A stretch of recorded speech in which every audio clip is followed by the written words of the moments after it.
Today's story is really weird.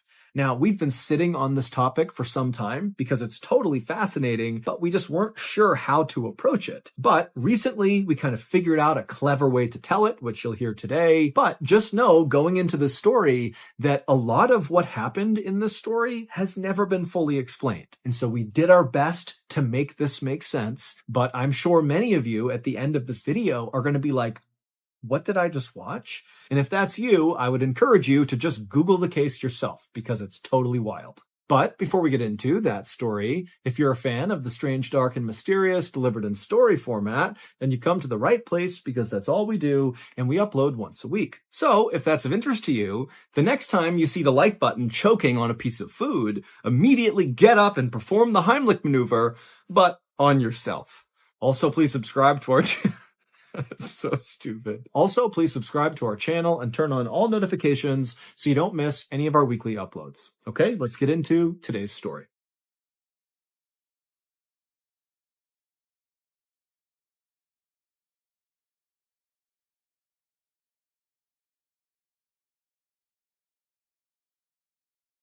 On April 15th, 2018, a 56-year-old woman named Yoshika Yasutake began dusting a piano inside of her family's very small and very clean home in the English village of Helmsley. Like she always did, after dusting the outside of this piano, Yoshika lifted up the lid and began individually dusting each of the piano keys. But as she did this, she was very careful not to press down accidentally on any of the keys and make a sound. That was the last thing she wanted to do. Every time Yoshika was in charge of cleaning the house, she always dreaded getting to the piano because she was so worried about making a sound. After Yoshika had finished dusting this piano, both outside and inside, she lowered the lid and then walked over to a bookcase right next to a window and began dusting each of the books. And as she did, she began to hear out the window the sounds of birds chirping and cars driving around and people chatting. And Yoshika, when she heard this, she stopped dusting for a moment and just looked out the window at the beautiful town, all the little stone cottages that lined the road.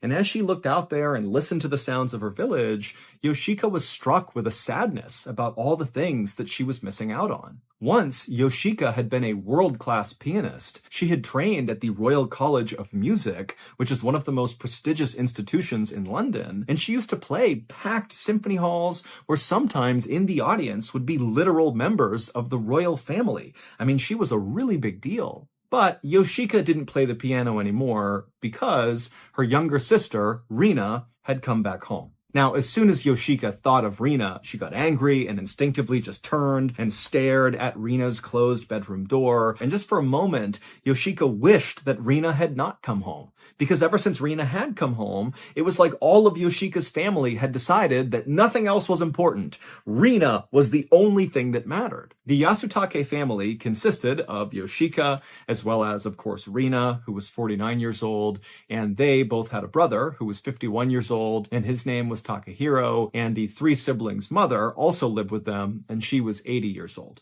As for their dad, he had passed away a few years earlier. Yoshika and Takahiro were both very impressive in their own ways. Yoshika had been this amazing pianist, and Takahiro was this amazing writer, but Rina was just on another level. Rina not only spoke fluent Greek, Latin, English, and Japanese, but she also created her own dialect of Japanese with a complete system of grammar. Rina was also this unbelievable artist, and everybody wanted to buy her paintings, but Rina would never sell. Or if she did, it was quite rare, but that only created lots of hype around her artwork. It was like so valuable to get your hands on one of Rina's paintings. As a child, Rina had been awarded all these scholarships to all these prestigious private schools, and then after graduating high school, she was given a full-ride scholarship to the University of Cambridge, which is one of the most prestigious universities in the world. And so everybody assumed Rina was on track to become this world-famous artist. But there was something dark inside of Rina that no one could quite place. It only came out when she would have these sudden outbursts of anger, and people would see this side of her that just didn't line up with the rest of who she was. But these flashes of anger would often pass quickly, And so people kind of wrote it off as a byproduct of extreme genius. It was like her brain just sometimes couldn't quite handle how smart she was, and she would get mad and frustrated. But when Rena graduated from the University of Cambridge and came back home, she just was totally different. It was like something inside of her had snapped and stayed broken. A couple of days after Rena had come home, she had one of those sudden outbursts of anger, but Rena's anger never went away. She just stayed mad for days and days, and her family began asking her, like, what has gotten you so upset? But Rena refused to talk about it. And eventually, Rena just locked herself in her bedroom in the family home, and she would stay inside of there, refusing to talk to her family for weeks.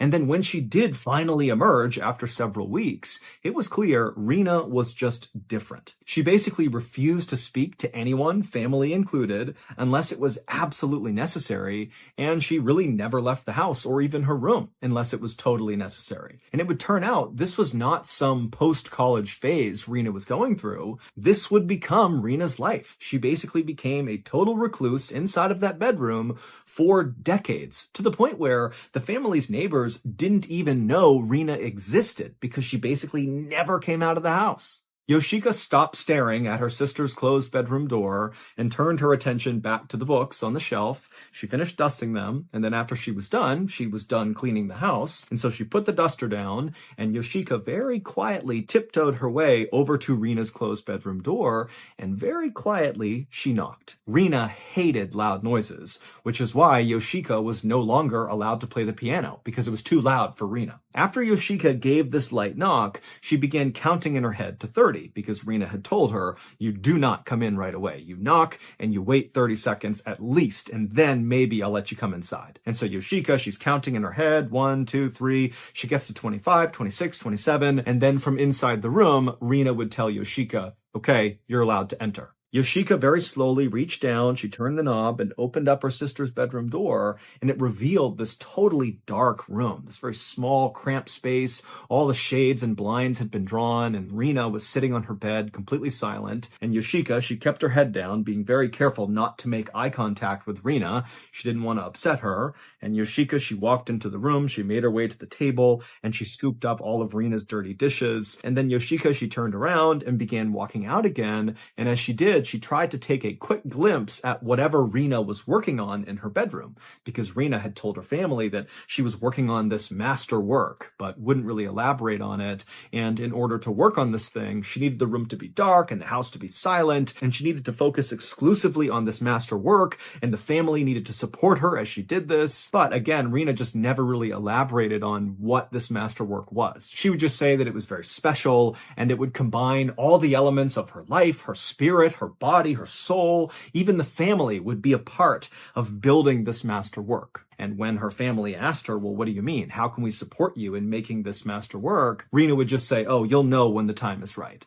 Yoshika couldn't get a glimpse of the master work, and so she quickly turned her head back down to the ground and shuffled her way out of Rena's room and shut the door behind her. And then Yoshika, she went to the kitchen and she dumped Rena's dishes in the sink, which was totally clean to begin with, because one of Rena's rules was the house must always be immaculately clean, no dirty dish, no dust anywhere. I mean, it had to be perfect, spotless at all times, because that's the only way Rena could work on this master work. And so as Yoshika cleaned and dried off all of Rena's dishes and began putting them away, her brother Takahiro walked into the kitchen, and he would say to Yoshika that it was time for them to leave the house and go to the market and buy some supplies for Rena so she can continue to work on this master work. Yoshika was immediately totally annoyed that they had to go do this, because everything was all about Rena, but she kind of buried those feelings and told her brother, okay, sure, let's go. Takahiro was different than Yoshika in how he thought about their younger sister, Rena. Yoshika totally resented Rena because now that Rena was home, Yoshika basically had to give up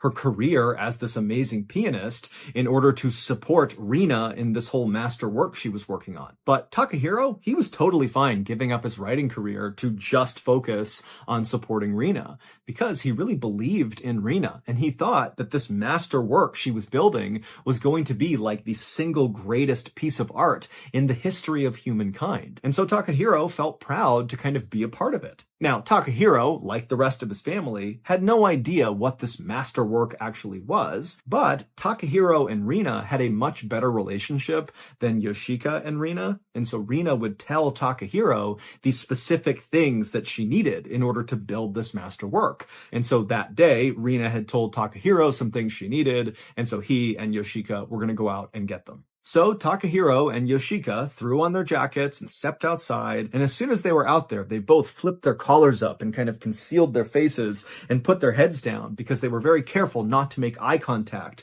with other people. This family was already very private, but with Rina, they had been instructed to be even more private and not even really interact with the outside world. And so basically, anytime they went out in public, they would kind of hide themselves. And so Yoshika and Takahiro, they made their way to the pharmacy, they ducked their way inside, and they would purchase a bottle of surgical spirits, which is sort of like a medical alcohol. And then after buying that, the brother and sister put their collars back up, headed back outside, and they went to an old used bookstore and they bought a book on palm reading, which is the art of studying the lines on your hands in order to tell someone's future. And when the brother and sister bought this book, even though the cashier was talking to them, they kept their heads down and didn't say a word to the cashier. And then after getting their book, the brother and sister hurried their way back home. And when they got there, the door was locked, but instead of pulling out a key and unlocking the door of their own home, the brother and sister knocked and they waited. And then at some point, their mother came to the door and they heard 4 locks turning. The door opened up and then Yoshika and Takahiro walked inside and they shut the door and then locked again the 4 deadbolts. Rina was adamant that no one in the family could carry around a key to the house. It was too dangerous because they could potentially lose the key in town and then someone could come into their house and potentially see Rina's master work, and they couldn't have that happen. And so nobody had keys. They had to knock each time they came home. And the reason they had 4 locks on the door was, again, because Rina was very worried about somebody coming into this house and seeing what she was doing. Yoshika carried the bag with the supplies inside of it, the surgical spirits and the palm reading book, over to Rina's closed bedroom door. And instead of knocking, Yoshika just placed the bag right outside the door. She turned around and began walking away. And then as she did, she heard the sound of Rina's door opening just a crack. And Yoshika, she quickly turned around and she saw a tiny skinny arm reach out from behind the door. It grabbed the bag and then pulled the bag back into the room, and the door shut and locked.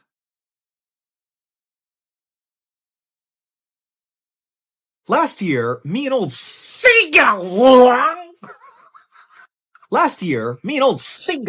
were camping out on the summit of one of Louisiana's many mountaintops when suddenly we heard a small ruckus coming up the side of the mountain. Worried it was a rogue salmon who had learned to breathe air and walk on land and it was now coming up here to consume me and Singalung, we didn't hesitate. We drew our machetes and began blindly swinging them around, shredding our tent to bits and severely wounding ourselves in the process. But after those 45 minutes were up and we opened our eyes and we dropped our machetes, we looked around and realized there are no rogue fish. Because they don't exist. This was a bit of an overreaction. And so now, staring down a very cold and miserable night up in the mountains without our tent that we destroyed, Singalung and I did the only thing anyone would do in this situation. We signed up for DraftKings. Now, did this save us from the deadly cold that night? No, we literally died. But did it get us jacked up about the football season? Yes! So jacked up, in fact, that I'm teaming up with DraftKings to make sure all you strange, dark, and mysterious aficionados out there get to experience the pure joy of spending an entire day constantly checking scores on your phone, only to then lose on the last leg of a 16-game parlay, sending you into an uncontrolled rage that involves you running around your dentist office, screeching like an owl. So if that sounds as appealing as I think it does, then go ahead and download the DraftKings Sportsbook app now. New customers use promo code MrBallen and then bet $5 on any wager and get $200 in bonus bets instantly. That's promo code MrBallen only at DraftKings Sportsbook.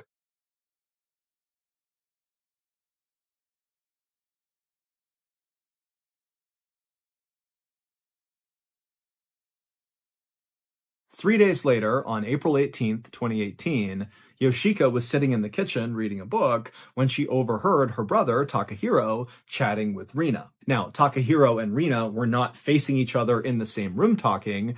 Rina was still in her bedroom, her door was closed, and Takahiro was outside of her bedroom, and he was just sitting on the ground with his back to the door, talking through the door to Rina. Now, this was not unusual, because unlike Yoshika and Rina, who did not have a good relationship, and who really didn't talk at all, Takahiro and Rina did have a good relationship, and they would do this fairly often. They would chat through the door for like hours at a time. And so for a minute, Yoshika kind of ignored her brother and sister chatting and focused again on her book. But at some point, she began hearing what her brother was saying, and it was just totally weird. And so she put her book down and just began listening to Takahiro. And what he was saying was, "How can you do that? That doesn't make any sense. How? Only your soul? How?" Yoshika sensed that her brother was confused and maybe upset about something, and so she couldn't help herself. She put her book down, and Yoshika walked out to the living room and looked down at her brother to see if he would kind of give her some indication of what was going on.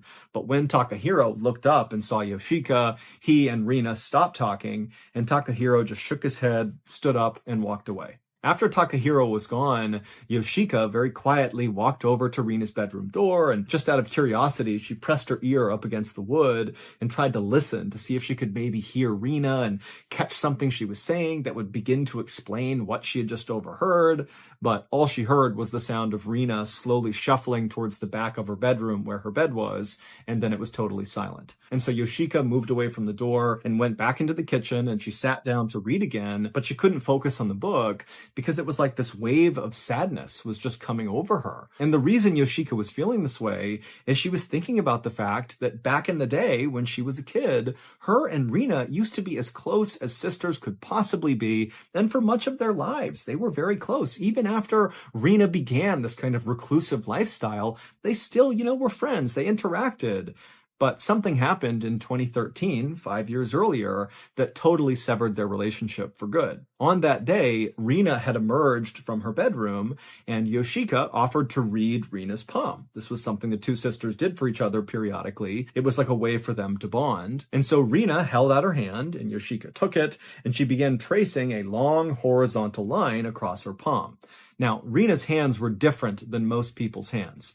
Rina had something called a simian line, which is a very rare thing on people's palms. It's like this long horizontal line that runs the length of your hand. In palm reading, a simian line can be either very good or very bad. It can indicate that the person is a visionary or a mystic, so that's the good side, or it can indicate that this person has a terrible disease or they're very aggressive. So that's the bad side. Rina knew she had the simian line, and she believed that it represented something good. She would say that she had a visionary soul. But on this particular day in 2013, the family had recently been banned from a local supermarket because Rina had actually gone to this market and gotten really upset with some staff members and totally lost her cool and screamed and yelled at them. And so they had been banned. And so Yoshika, thinking about this, she's looking at Rina's palm and she goes, "Oh, the simian line. Maybe this is why you were acting so aggressive at the supermarket. Maybe this means you're an aggressive person." But after Yoshika said this, Rina was so offended that she whipped her hand back and began screaming and yelling at Yoshika, calling her an idiot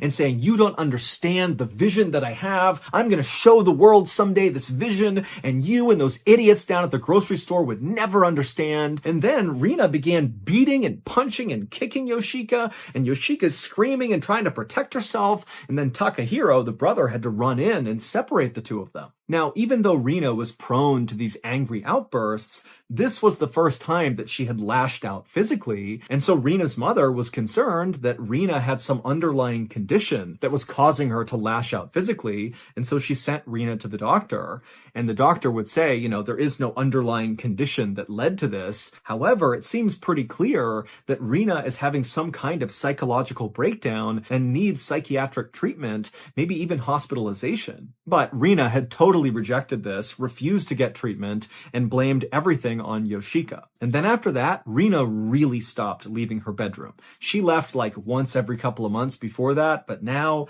she basically stayed in there 24/7. And at the same time, Rina had added all these new rules that her family now needed to follow to allow Rina to be able to focus focus on her masterwork while she was in her bedroom. And that included no one having house keys and adding those 4 locks to the door. Also, the family was told to learn the new dialect of Japanese that Rena had created. This way, no one would ever understand what they were talking about. It would kind of protect them even more from the evils of the outside world. Also, Rena made sure her family got rid of all of their telephones, their TVs, and their computers. And so Yoshika would sit in the kitchen for a bit longer, thinking about how sad it was that she had lost this relationship with her sister. And, Yoshika had a lot of regret about what she had said about the simian line. But eventually, like always, Yoshika just kind of pushed her feelings for Rena down. And before long, Yoshika was back to reading her book. For the next several weeks, Yoshika would see her brother, Takahiro, sitting up against the door to Rena's bedroom more often than usual,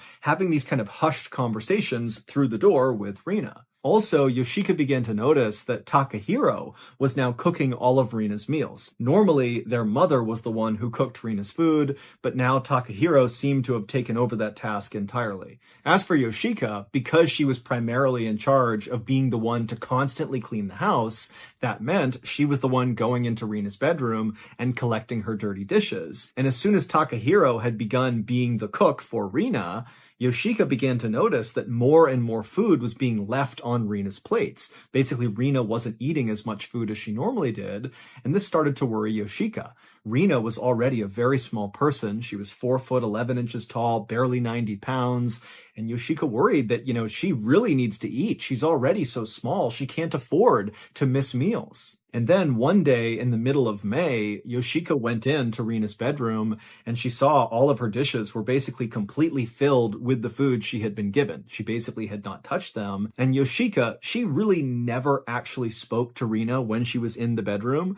But this time she just couldn't help herself. And without even looking at Rena, Yoshika, she gathered up the plates full of food and she said, "Rena, you need to eat more of your food." Rena didn't say anything back, and Yoshika, she just quickly turned and walked out of the room. But after that interaction, Takahiro would tell Yoshika that Rena doesn't want you going in her room ever again. And so from now on, the dishes that you would normally collect, Rena will place them right outside of the door. That way, you don't have to go inside that room. Also, around the same time, Rena, who normally would only leave her bedroom to go use the bathroom, well, she began going to the bathroom exclusively at night when her family was asleep to avoid any interaction with them. And so by this point, Rena's interactions with her family were reduced to basically zero. By early August, Takahiro and Yoshika were being sent to the store more and more often by Rena to get more of these surgical spirits, the medical alcohol. Now, neither Takahiro nor Yoshika had any idea what Rena was doing with these surgical spirits, but they knew it was their duty to support her, and so they kept buying them. And what they would do is they would come back home with these bottles, and Takahiro would barely open Rena's door, and he would tuck the bottle inside, and then Rena would take it, the door would shut, and then Rena would never give them her empty bottle. Basically, the bottle went in, and it stayed inside. Then, on August 18th of 2018, Takahiro and Rena appeared to get in some kind of a fight. Yoshika was in the kitchen and she saw that Takahiro was sitting against the door of Rena's bedroom and the two were having kind of a hushed conversation.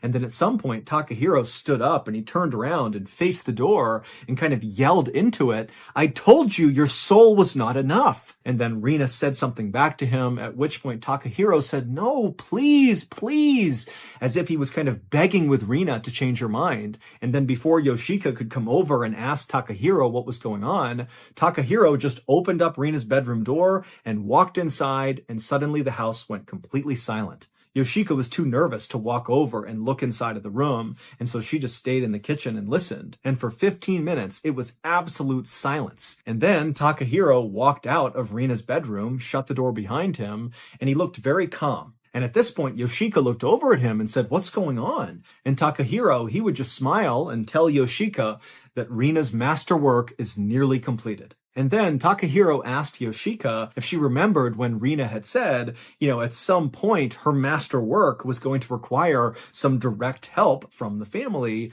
But she said, we'll know when the time is right for us to participate. And Yoshika would say, "Yes, I remember that." And Takahiro said, "Well, the time is now."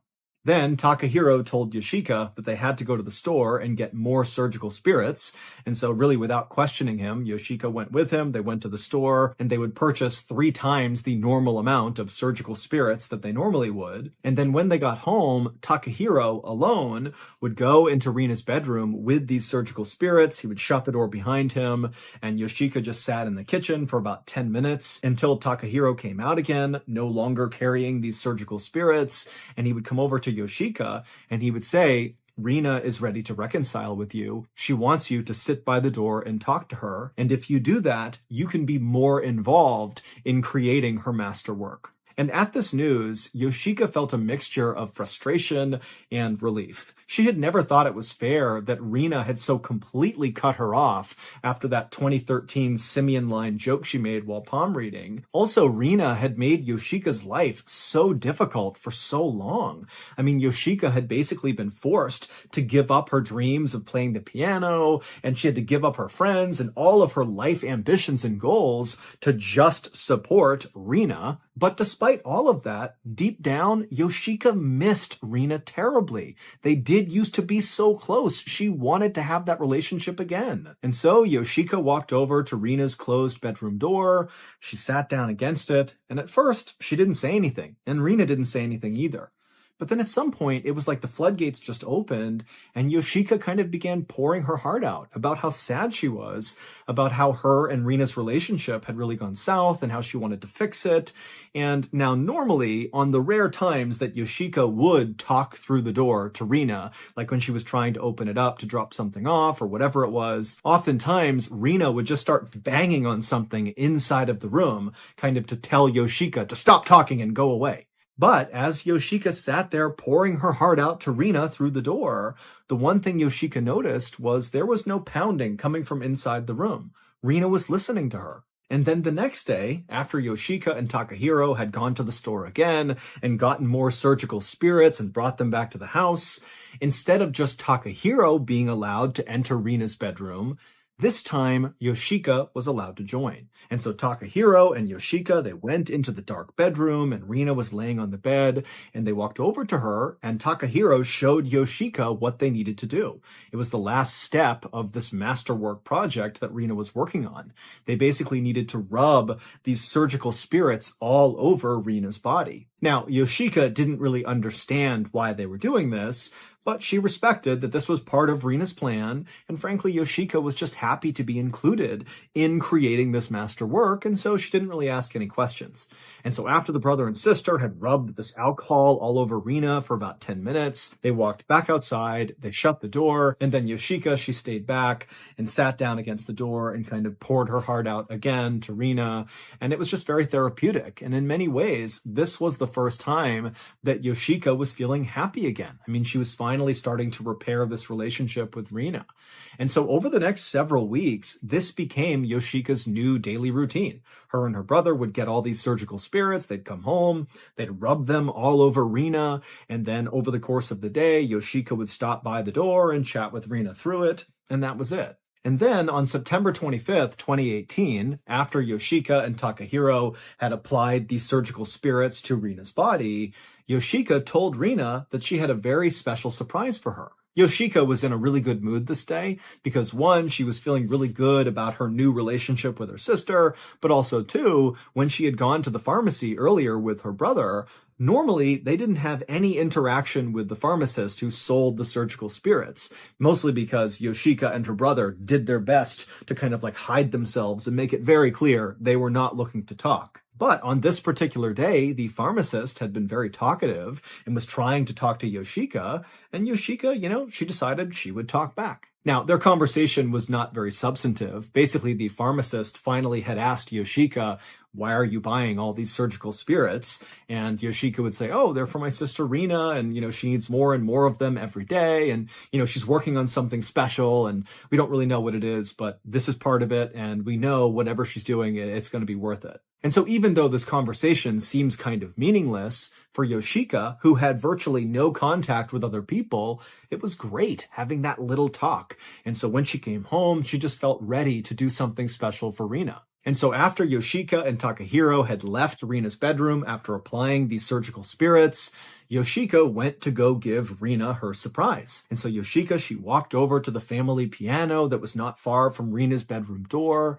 And Yoshika, she was nervous, but she sat down on the bench and she opened up the lid and she placed her fingers on the keys. Yoshika's big surprise was she was going to play a song called The Waltz of the Flowers, which is a famous piece of classical music that was inspired by the composer's love for his sister. And so Yoshika thought this was the perfect song to finally play in this house for Rina. She'll see that I love her so much. And so Yoshika, she began to play the song, and as she did, she was constantly listening to see if Rina would start banging on something to tell Yoshika to stop. But again, she didn't. It was quiet. And so Yoshika, she played this beautiful song. And then when it was all over, again, Yoshika's listening carefully for Rina to yell out or be mad that she's playing this loud music in the house.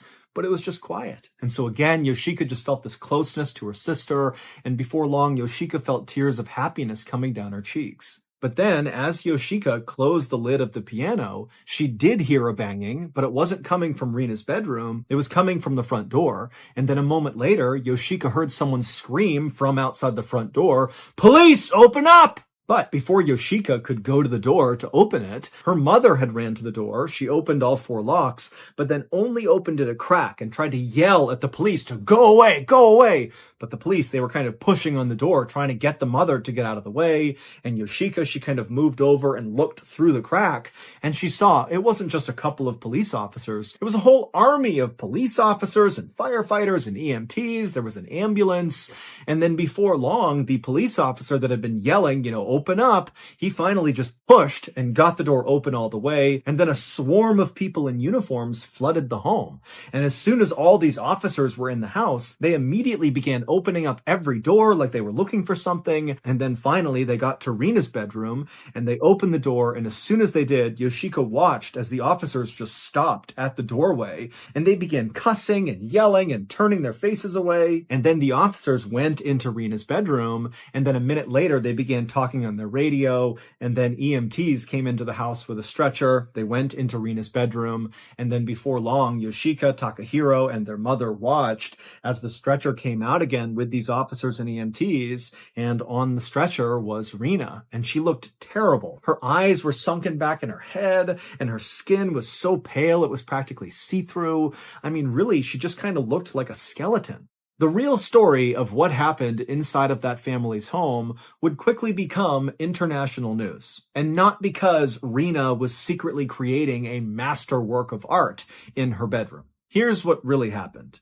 Rina stopped eating food in April of 2018. She would say that the only thing she needed to be nourished was her visionary soul.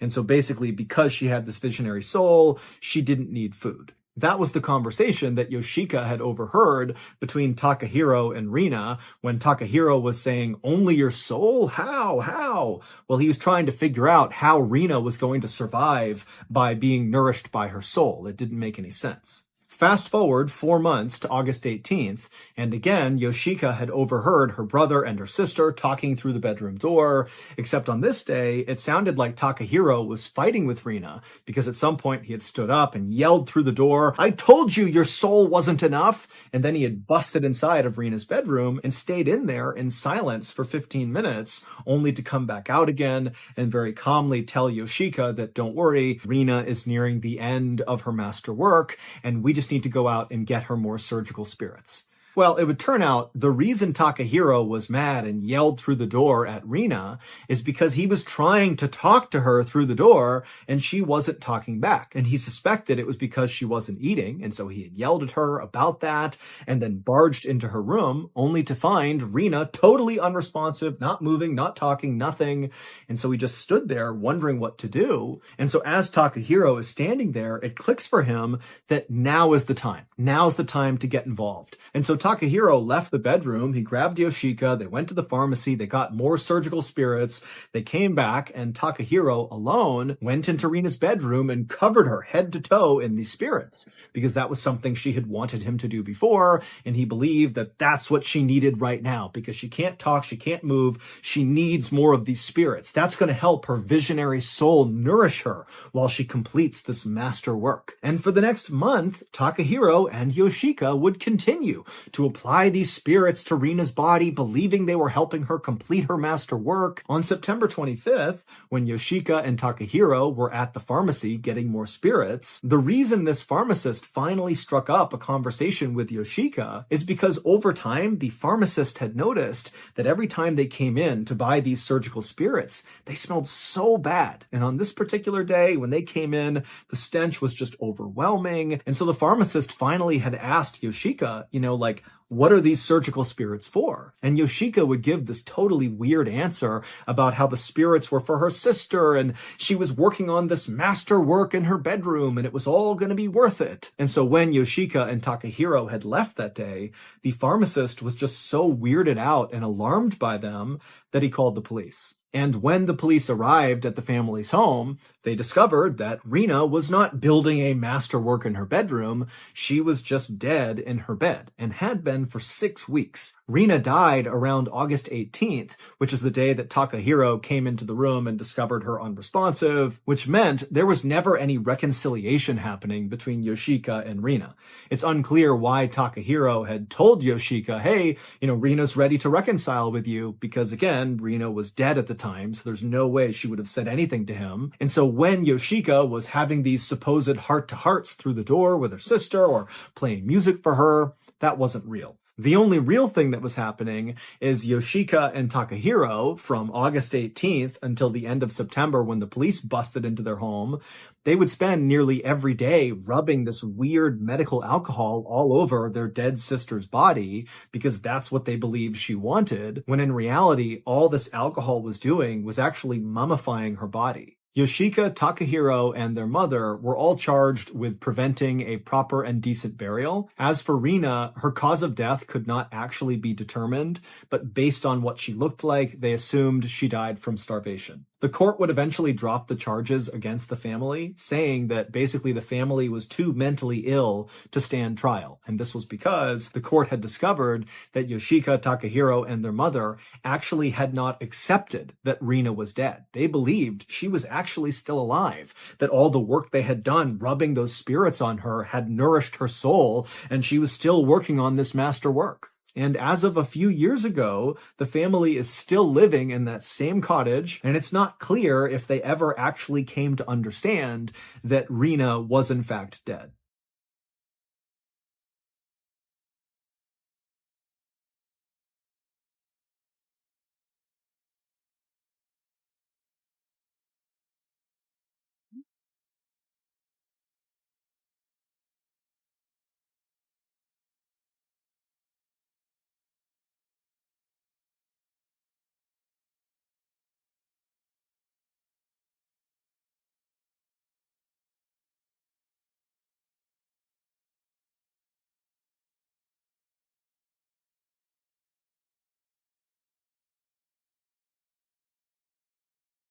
All right, it's finally happening. This October 20th, I will be at the famous Paramount Theater in Austin, Texas for my first ever live in-person storytelling event. So if you want to be immersed in the strange, dark, and mysterious with me in the flesh, then you need to get your tickets now before they sell out. Click the link.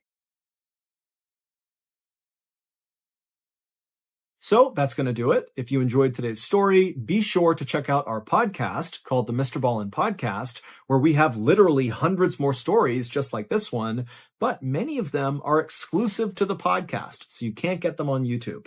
Again, it's called the MrBallen Podcast, and it's available exclusively on Amazon Music. Every year, hundreds of people go missing inside of national parks all over North America. But of those hundreds of people, every year, a few of them go missing under very strange circumstances. And a man named David Paulides, who's a former police detective, has made it his mission to look into just the bizarre disappearances that are occurring all over North America in his series that's called Missing 411. So there are thousands of these strange cases inside of Missing 411 that David Paulides has poured tens of thousands of hours of research into. And he puts them into books, into documentaries. And so there's really no shortage of strange cases to look at. But as I begin my own research into Missing 411 and learn about these different cases, I have been pulling groups of stories that stand out to me as being particularly interesting or just fascinating or just strange, and I'm making videos to highlight those stories. And so I've already done one video like this where I highlighted 5 stories that I thought were particularly strange. You can find that in the description. I left a link to that video if you want to check that out. And so today I'm going to be looking at another 5 cases from the Missing 411 project that are just totally weird. But before we get into today's stories, if you're interested in the strange, dark, and mysterious delivered in story format, you've come to the right channel, because I post 3 to 4 times a week all about the strange, dark, and mysterious, like I'm promising to deliver today. And if that's your deal, I would ask you to please gently uppercut the like button, and then also subscribe to my channel and turn on all post notifications so you don't miss any of those 3 to 4 weekly uploads. All right, let's get into the story.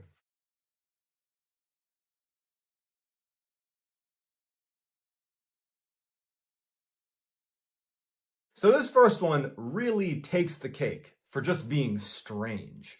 You have a family that basically has 2 experiences that are somewhat connected. You're going to have to be the judge if they're connected or not, but very strange. On October 1st of 2010, this family, who decided to remain anonymous for the Missing 411 story, they go camping, and it's a 3.5-year-old boy, his older sister, and then the mom and the dad. And so they go camping at Mount Shasta in California, which is a popular camping site. And the family loved to go camping there. And so they're all sitting around the campfire, kind of hanging out at the campsite. It's getting late in the evening, maybe 5, 6 o'clock. And the sister would say that she was looking at her brother, turned away for a second, and then looked back, and he was gone. And it was so sudden that she actually went to go look for him and couldn't find him. So she went and told her mom and her dad, and they start calling for their son, and they're looking all over their campsite, and he's gone. Authorities show up, and they launch a full search. And for 5 hours, they have hundreds of people scouring this area, not only the campsite, but the surrounding areas. And there's no trace of this boy. 5 hours later, they find him laying in a thicket on a trail that had been searched multiple times. And it wasn't like hidden. The thicket was like right by the side of the trail. So if you've searched this trail, you've found this kid. So meaning he couldn't have been there during the search. He must have arrived and then they found him on this trail. Everybody was so happy that they found this kid and he wasn't physically harmed that no one really looked into the fact that it doesn't make any sense that he is here. How did he get here? Where did he go? Where has he been? No one thought about that. They were like, we got the kid back. We're all happy. The parents are happy. Everyone's ready to just move on. And so the kid goes to the hospital. The doctor looks at the kid and says, you know what, he's fine. This is obviously a traumatic situation, but he's fine. You can take him home. And so the kid goes home with his parents, and pretty quickly the family went back to normal. They were obviously super grateful that they didn't lose their son. About 3 weeks after this whole ordeal, the boy is with his grandmother, who he called Cappy. And he looks at Cappy and he goes, I don't like the other Cappy. And so his grandmother, the real Cappy, she looks at him and she was like, what do you mean? Now, remember, this is a 3.5-year-old boy. Language skills, not the best, okay? But this story that he tells his grandmother, he had previously told his father, but the father had written it off as the ramblings of a 3.5-year-old. It wasn't until the grandmother told the father about the story that he was like, I've heard that story. And so the boy says, while he was camping, he turned and he saw Cappy waving to him to come with him. And so he loves Cappy and he goes with Cappy, and Cappy leads him up a hill to a cave. Now, the whole time, the real Cappy, who wasn't there, she was not with them camping. She's thinking, oh my God, someone who looks like me abducted this child. So she's listening, horrified. He said, she brought me up to a cave. And when we got into the cave, he said there were spiders and purses, like women's purses. And he turned to look at Cappy, and he said that her head was glowing. And it was when he realized this is not Cappy. This is the other Cappy. And he said the other Cappy kept asking him questions, but he didn't know the answers. And so the other Cappy got frustrated and told him to leave and pushed him out of the cave. And he said that he left the cave and wound up in the thicket, and that's when he was found. And so when Cappy goes and tells the father, and the father says, I've heard that story, they're like, that's so weird. Do you think there's any truth to this? Is there someone that looked like me, Cappy, that took the boy away? And so as Cappy and the boy's father are talking, Cappy feels compelled to share her own strange story about being on Mount Shasta, because prior to this, the family, I think the way they were looking at what happened is the boy wandered off and he returned 5 hours later. But with the boy's story being kind of corroborated by, the father who heard the same story, Cappy's like, I got to share my story now because I don't know if it's connected, but I had a very strange experience on Mount Shasta as well a year ago. She went camping a year earlier with her friend, and they go to a campsite on Mount Shasta, the same place where the boy disappeared, and apparently saw the other Cappy. And so Cappy says that night they're sitting around the campfire and it's dark, and she notices a set of eyes in the woods that were glowing. So glowing red eyes, she says. And, Cappy and her friend, they go camping all the time. And so they know there could be predators and animals all over the place. And so they grab their flashlights and they shine in the direction of the eyes, and the eyes dart away and they don't think anything of it. Over the course of the night, the eyes would keep showing up all around them. And every time they'd shine a light in their direction, they would vanish. Cappy and her friend are unable to get the light on this thing. So they don't know what it is. And so they're very uneasy about it, but they decide, you know what? We're psyching ourselves out. It's just an animal that's interested in us. And so they go to bed, and they sleep in their own. She slept in a tent and he slept in a camper, and they go to bed. And the next morning, Cappy wakes up and she's laying on the dirt outside of her tent. And immediately she has pain in the back of her neck. And so she reaches back and she grabs her neck, and she can feel there's a cut on the back of her neck. She doesn't know what it is, and she looks up, and her friend is on the ground outside of his camper, face down as well. And so she gets up, she feels horrible, like sick, like violently sick, in fact.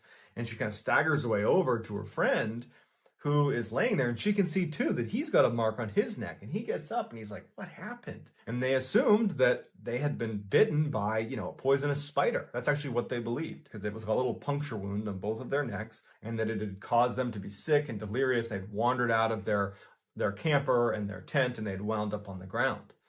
But now, as Cappy is retelling the story, she was like, I don't know how to connect that experience with what happened to the boy, but I can't help but feel like something weird's happening on Mount Shasta. And it would turn out that, maybe they weren't wrong, because Mount Shasta is like a hotspot for missing 411 strange disappearances. And in fact, our next story is another Mount Shasta case. In 1999, Carl Landers was a very experienced hiker, climber, whose passion in life was, on the weekends or any chance he got, was to go hiking and climbing and camping. That was just what he did. He was in great shape. He was enjoying retirement. That was his happy place, is being on a mountain somewhere in California, hiking around. And he had two very close friends that he would go hiking with just about every chance he could. In 1999, in the summer, Carl decides he wants to summit Mount Shasta. And it's something he had attempted to do before, and he had been unsuccessful, and this time he was going to do it. And so Mount Shasta, it's high enough, it's about 14,000 feet, that it's not uncommon for people to stop at this point called Lake Helen, where, hikers can adjust to the altitude, because it's certainly possible to get sick from being at altitude if you don't adjust to it, or if your body doesn't respond well to it. And so their plan was get to Lake Helen, camp out for the night, and then summit the next day. So they head up in May of 1999, the three of them. They get to Lake Helen and they set up their camp for the night. It was clear that Carl already had some sort of altitude sickness, because by the time they reach Lake Helen, he's weak, he's sick, and he figures, I'm going to try to sleep it off tonight. I'll see how I feel in the morning. And so all night, Carl is just super sick. It's a horrible night for him. And so early the next morning, Carl, he's a real stubborn guy, and he really wanted to climb Mount Shasta. He says to his two friends, hey, look, I'm just going to get a head start here. I've been up basically all night. I'm going to just get up the last stretch here, summit this mountain, and then come back down and be done with it. And so his two friends, they didn't like the idea of splitting up, but Carl's an experienced guy. And I mean, he's only covering a distance of maybe 650 feet. Like, this is not some epic distance he's covering. It's basically like a day hike. So Carl leaves on his own. He leaves his backpack at the campsite, and his two friends would watch him as he kind of bent around the mountain and went up towards the summit, and that would be the last time they ever saw him. The two friends would attempt to summit as well about 30 minutes later. One of them apparently had gotten sick overnight and said, look, I can't do this, and he stays at the camp. He's like, I'll be here. You know, we've already split up from Carl. Why don't you also go on your own, summit yourself, and I'll be here. I'll wait for Carl. I'll wait for you. The friend that does make the summit, he goes up. He follows the same trail, this short distance up to the summit, gets to the summit, and he hasn't seen Carl. He's not shocked. It is a little strange that they wouldn't have passed on the way, but he's thinking, you know, anything could have happened. Maybe he sat down somewhere. I don't know what it is. And then comes back down expecting to see Carl back at the campsite. So he gets back to the campsite at Lake Helen where the other sick friend had not left. He was still there. And he says, hey, has Carl come back? And the friend's like, no, didn't you see him on the way up? Did you lap him? Like, what's he doing up there? And he's like, no, I went up. I didn't see him on the way up. I didn't see him at the summit, and I didn't see him on the way down. And they're thinking to themselves, like, thinking about the trail itself. It's incredibly open. There's almost nowhere to like fall. There's no crevasse. There's no sheer cliff.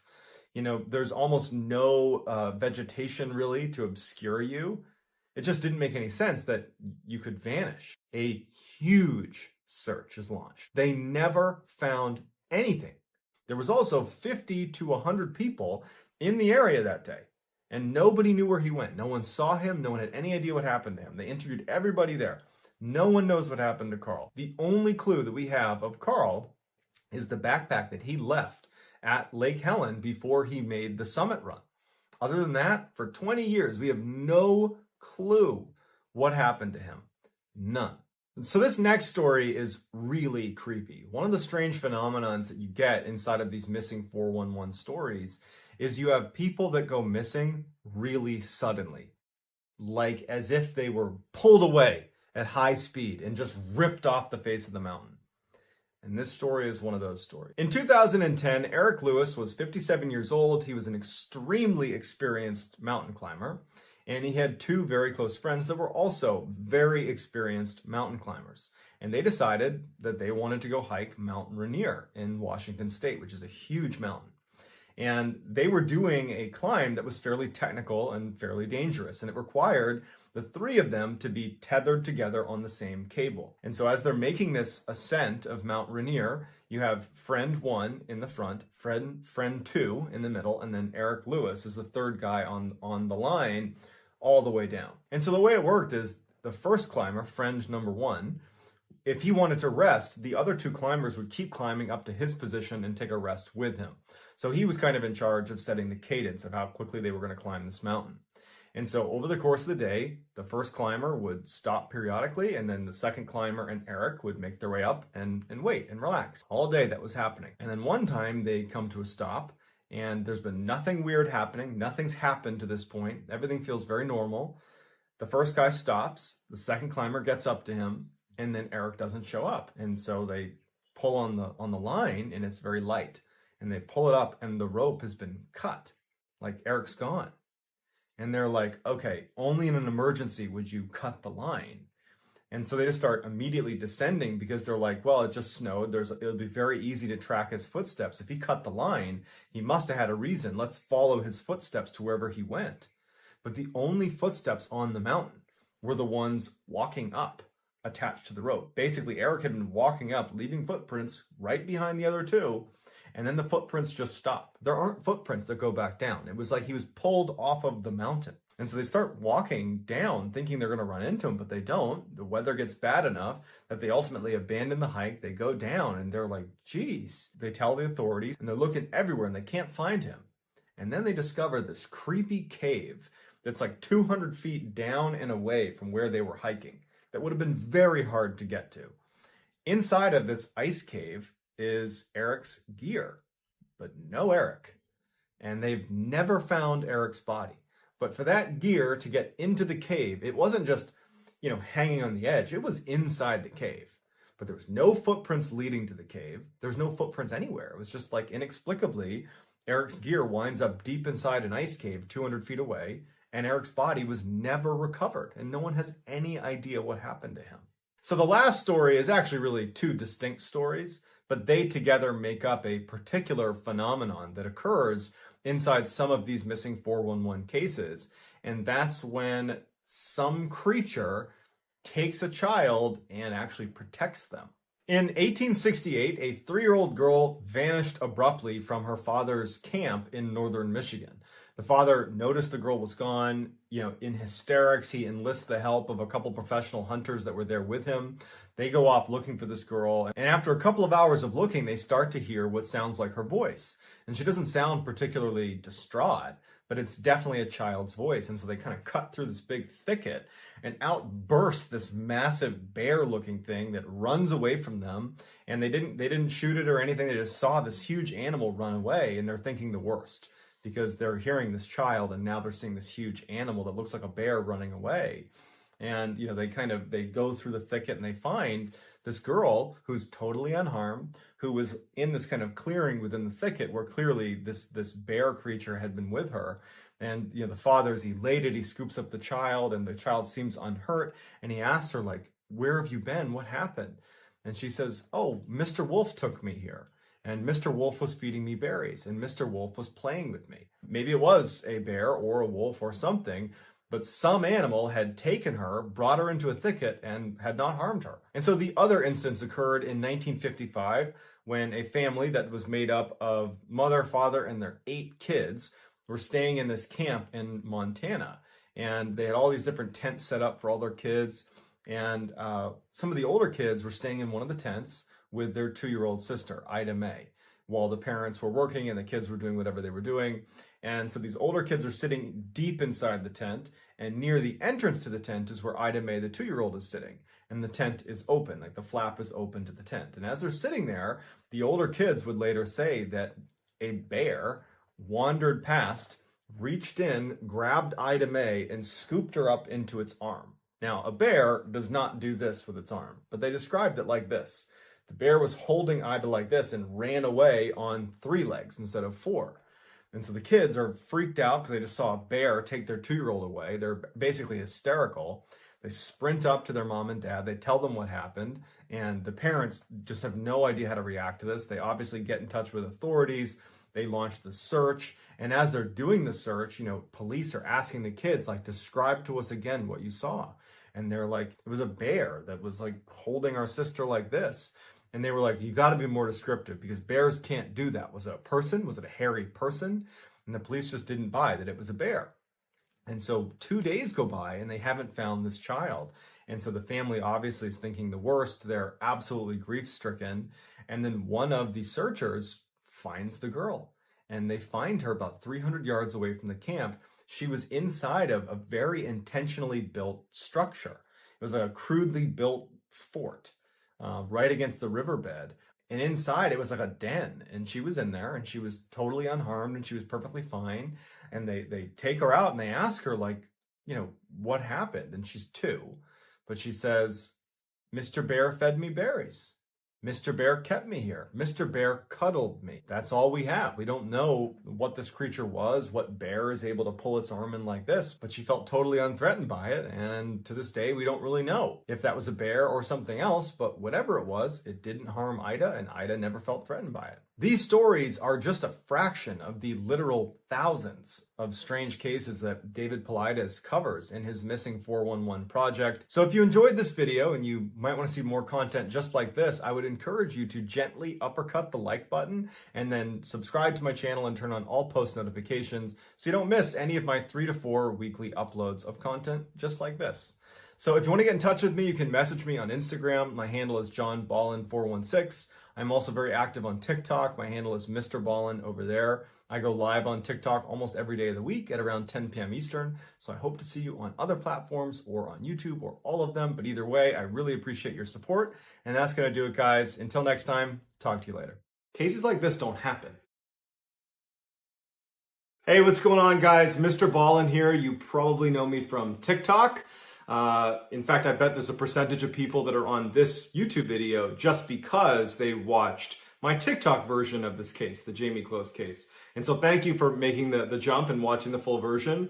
I hope you'll stick around and you'll actually subscribe to my channel, because I'm trying to make YouTube my primary medium for sharing stories with the world. It'll be much the same content that I'm putting on TikTok, scary stories, murder mysteries, unsolved stuff, spooky stuff, dark stuff, just kind of anything that's compelling. And YouTube's going to be the place where I try to do that primarily. And so I'm already committing to doing, one video on YouTube a week. I'm trying to make it two. This is the first week I've done two, so we'll see how it plays out. I do have, 3 kids and other job responsibilities, so it's a little hard to juggle, but I love doing this stuff. So please, if you enjoy this video and you like my content, please subscribe, please stick around.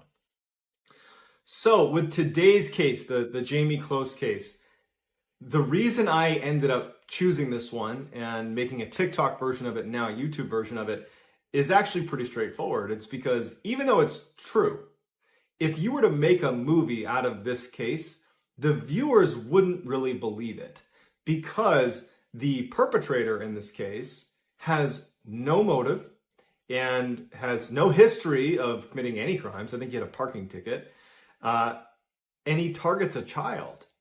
Putting that all together, you don't see that. That is not a popular archetype for a movie. The idea that there are just these random, perpetrators out there just targeting random children and harming them and their families.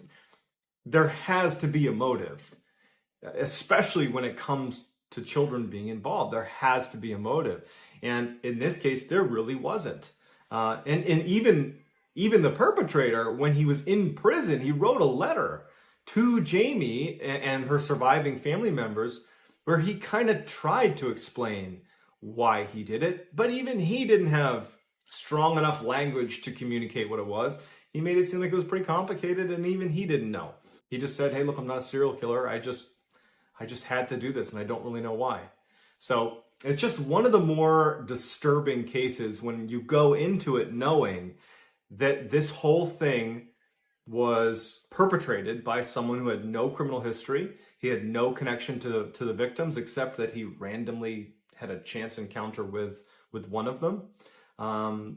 And it just kind of happened. It's just one of those horrible things that even now, no one really understands, including the killer himself. So let's dive into it. In 2018, 21-year-old Jake Patterson is on his way to work at a cheese factory in Wisconsin. He'd only been working there for a couple of days. This is like his 3rd day on the job. He's this kind of typical guy leading a typical life in Wisconsin. And he's driving his Ford Taurus. He comes to a stop behind a school bus where middle school kids are getting on the bus. And he's sitting there and he looks up and he sees, for the first time in his life, a blonde-haired, green-eyed girl who ended up being 13-year-old Jamie Close. And as he's sitting there, because this all came out in a very lengthy confession, so we have lots of details about this case. As he's sitting there, watching Jamie, who again, he doesn't know, get on the bus, he has this realization that she is going to be the girl that he takes. He actually says that sitting behind the wheel, he's like, I realized right then and there that she's the one I'm going to take. And so a guy with no criminal history, he's sitting there coming up with this plan of how he's going to abduct this girl. And it would come out later in his confession, which again was very lengthy, that he put a ton of effort into planning out this abduction. So let's talk about Jake's plan. He takes his father's Mossberg 12-gauge shotgun, which is a very commonly purchased weapon. He assumed that because it is, so widely purchased, it would be hard to track. Okay, so he takes his gun, takes a couple slugs, so he's got his weapon. Then he goes and purchases a balaclava, so a mask, a whole head mask from Walmart. He shaves his head, shaves his beard so that there wouldn't be any hairs, for forensic evidence at the crime scene. This is all so premeditated He went out and purchased gloves and wiped his gloves all so they wouldn't have prints on them. He purchased steel-toed boots and dark jeans and a dark jacket. In the car he was going to use, because he plans on abducting Jamie, and he knew he was going to be keeping her in the trunk. He cut the cord inside of his vehicle. It was when you press this button inside the car, it would open the trunk. Basically, he didn't want any access to the trunk unless you had the key. So he cuts that cord. He disconnected the dome light inside of his Taurus, his Ford Taurus, to try to better conceal him when he's in the car. I mean, this guy, he's really thinking hard about how he's going to do this. He knew he was going to go in that house, he's going to take Jamie, and he had his big plan, right? 2 separate times, Jake tried, unsuccessfully, to abduct Jamie. He drove to their house the first time, and there were cars in the driveway, so he got spooked and he leaves. He comes back and he's about to drive up the driveway when lights come on, so he leaves again. But on October 15th, 2018, unfortunately, he was successful. It was around midnight when Jake Patterson rolls into the close family's driveway. The lights in his car are off, the headlights are off, and he rolls into the driveway. And inside of this very modest home, Jamie was sleeping with her dog, Molly. And Molly hears the car pull into the driveway and starts barking. Wakes up Jamie. Jamie looks out. She sees a car she doesn't recognize. It's the middle of the night. And she runs to her parents' room and she alerts her parents. Jamie's father, James, he goes to the front door with a flashlight. Meanwhile, Denise, that's Jamie's mother, and Jamie retreat into the bathroom where they shut the door. They sense that this was potentially going to be a home invasion, and certainly they were right. So they actually barricade the door with a dresser that was in there, and they get in the tub and they shut the curtains. And so James is at the front door and he watches Jake Patterson get out of his car, calmly walk up the steps to the front door. And at this time, James is thinking that perhaps this is the police. And so when Jake arrives at the door and starts banging on the door, James shines his light out through the window, kind of gets a peek at him, then moves over to the door itself where there's this little tiny window on the door. And he looks through, shining the light, and he says, "Show me your badge." And unfortunately, it was at the same time that Jake raises his shotgun and pulls the trigger, shoots right through the glass, hits James, and James dies immediately. Back in the bathroom, Jamie would later say that when she heard that shotgun blast, that she knew that her father was dead. And I think Denise, her mother, knew that as well, because immediately Denise picks up her phone and calls 911 as she's talking to the dispatcher who said that there were no police in the area. So further confirming that this was definitely not the police, because they didn't see that interaction at the door, they just heard it. Jake at the front door is trying to bust in the door. He can't do it. So he takes his shotgun, ejects a spent round, and then puts a slug through the doorknob, making it come wide open. He pushes it open, steps over the body of James, and begins to search the house. The house is empty, every door is open except one, and it's the bathroom door where Denise and Jamie are hiding in the bathroom. Jake begins to try to push the door open, he can't do it, and finally he just starts trying to smash the door in. And after 10, 15 blows, he actually managed to split the top half of the door open because the dresser was blocking the lower half. He goes into the bathroom and he rips down the shower curtain, and there is Denise bear hugging and protecting her daughter, Jamie, in the tub. Jake hands duct tape to the mother, Denise, and tells her to put duct tape over the mouth and the hands of her daughter. She refuses. She's protecting her daughter. Jake sets his shotgun down, pushes Denise aside, and does it himself. And then, after getting Jamie out of the tub, he picks his shotgun up again, aims it at the mother, turns his head, and he pulls the trigger and he kills the mother. Picks up Jamie. She's only about 5 foot, 100 pounds. And he drags her out to his car, opens up the trunk of his Taurus, puts her in, shuts it, and he's on his way. He was in the house for a total of 4 minutes. He would say in his confession, Jake, that as he's driving away, about 20 seconds after departing the house, he saw all the cop cars coming down the road. And actually, police officers would say they remembered a Taurus yielding to the police cruisers as they came in. He makes his way around them and off he goes. And Jamie would say she remembered hearing the sirens and then they fade as they disappear. Jake would drive 70 miles to his house where he would keep Jamie prisoner. For the next 3 months, investigators, the local population, everybody is looking for Jamie. And at the same time, I mean, people didn't have high hopes for her safe return. I mean, in the vast majority of cases like these, where a child's been abducted, unfortunately, they usually don't get home safe. And so the whole community is just devastated. This is gaining national attention. Everybody's looking for Jamie and they can't find her. The whole time, she was being held 70 miles away in Jake Patterson's cluttered, kind of crummy house that was out in the middle of the woods. When they got to his house, he burned her clothes and his gloves and the duct tape. He gave her his sister's pajamas. And then he had her go under the bed, this bed he had in the house, and he barricaded her underneath the bed. And so she had a pillow and a blanket, and she was just underneath this bed. That was it. She basically was ignored. I mean, her captor, Jake Patterson, he puts her under the bed and he warns her, if you leave or try to escape, bad things are going to happen to you.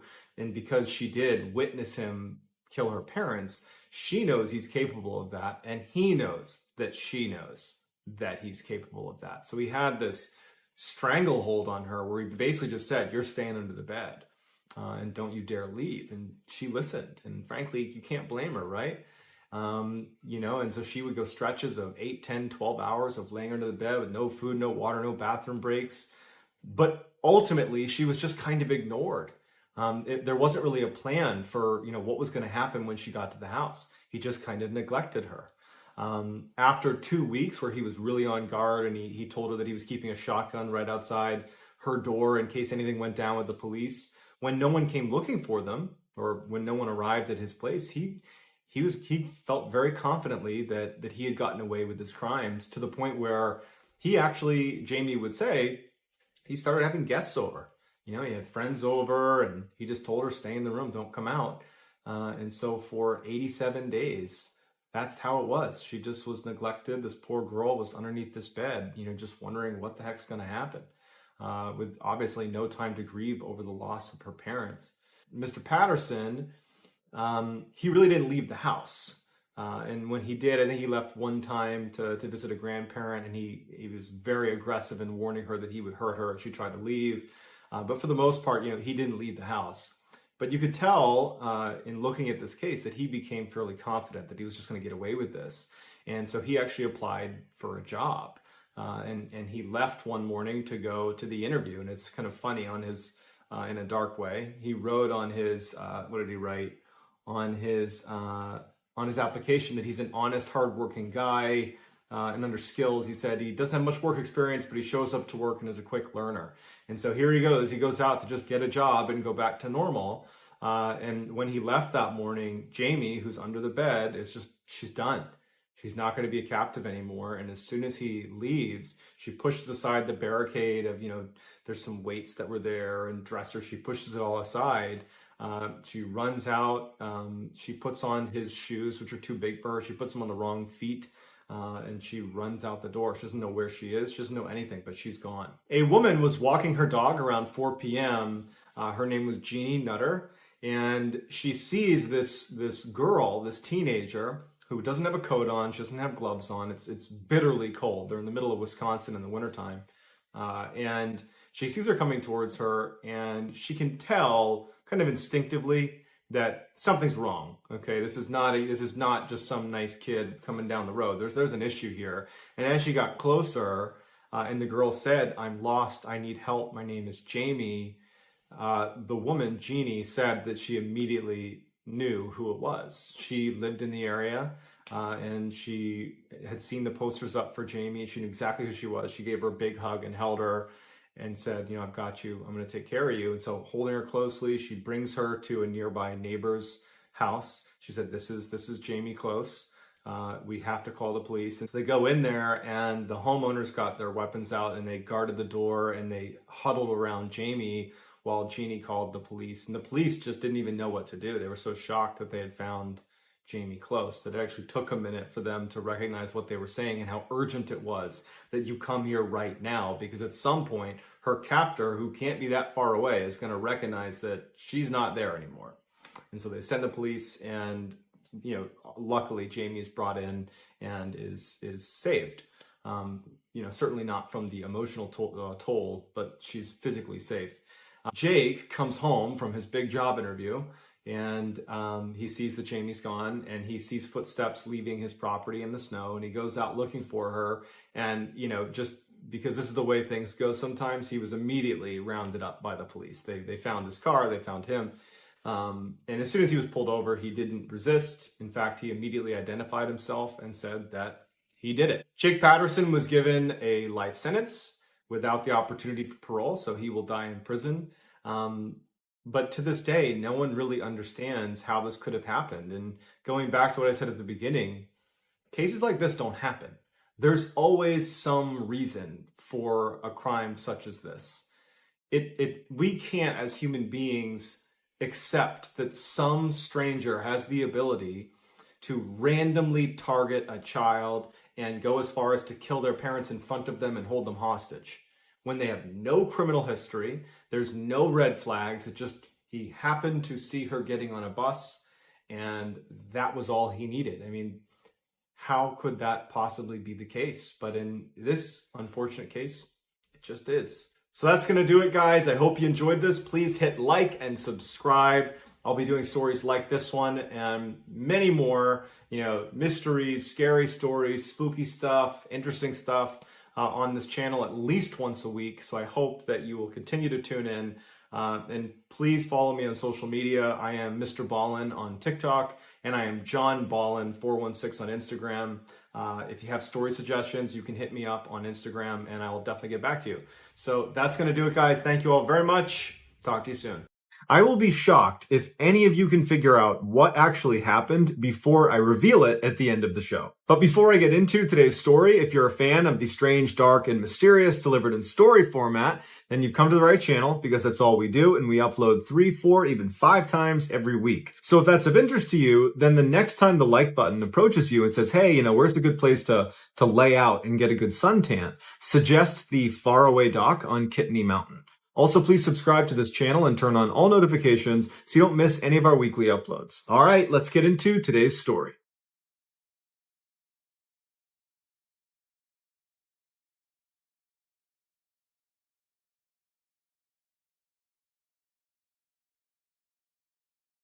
On September 15, 2010, a 55-year-old man named Greg Flanagan checked into the Elegante Hotel in Beaumont, Texas to start his work week. As a young man, Greg had worked as a chief engineer on ocean-going vessels, spending months out at sea. But in his middle age, he had reinvented himself as a landman. It was Greg's job to secure leases of mineral rights and land for drilling. Greg was slender and fit-looking despite the fact that he never exercised and he smoked constantly. He kept a close-cropped white beard, and he had the leathered skin of a lifelong outdoorsman. Every Monday morning, Greg would make the 2-hour commute in his pickup truck from Lafayette, Louisiana, all the way to Beaumont, Texas, where his company would always rent him a room. The hotel itself was neither good nor bad, but to Greg, he didn't care. He just needed a bed and a TV. Once Greg walked inside, he had a bathroom immediately to his right, and then a little bit farther in was the main section of the hotel room, which was very basic.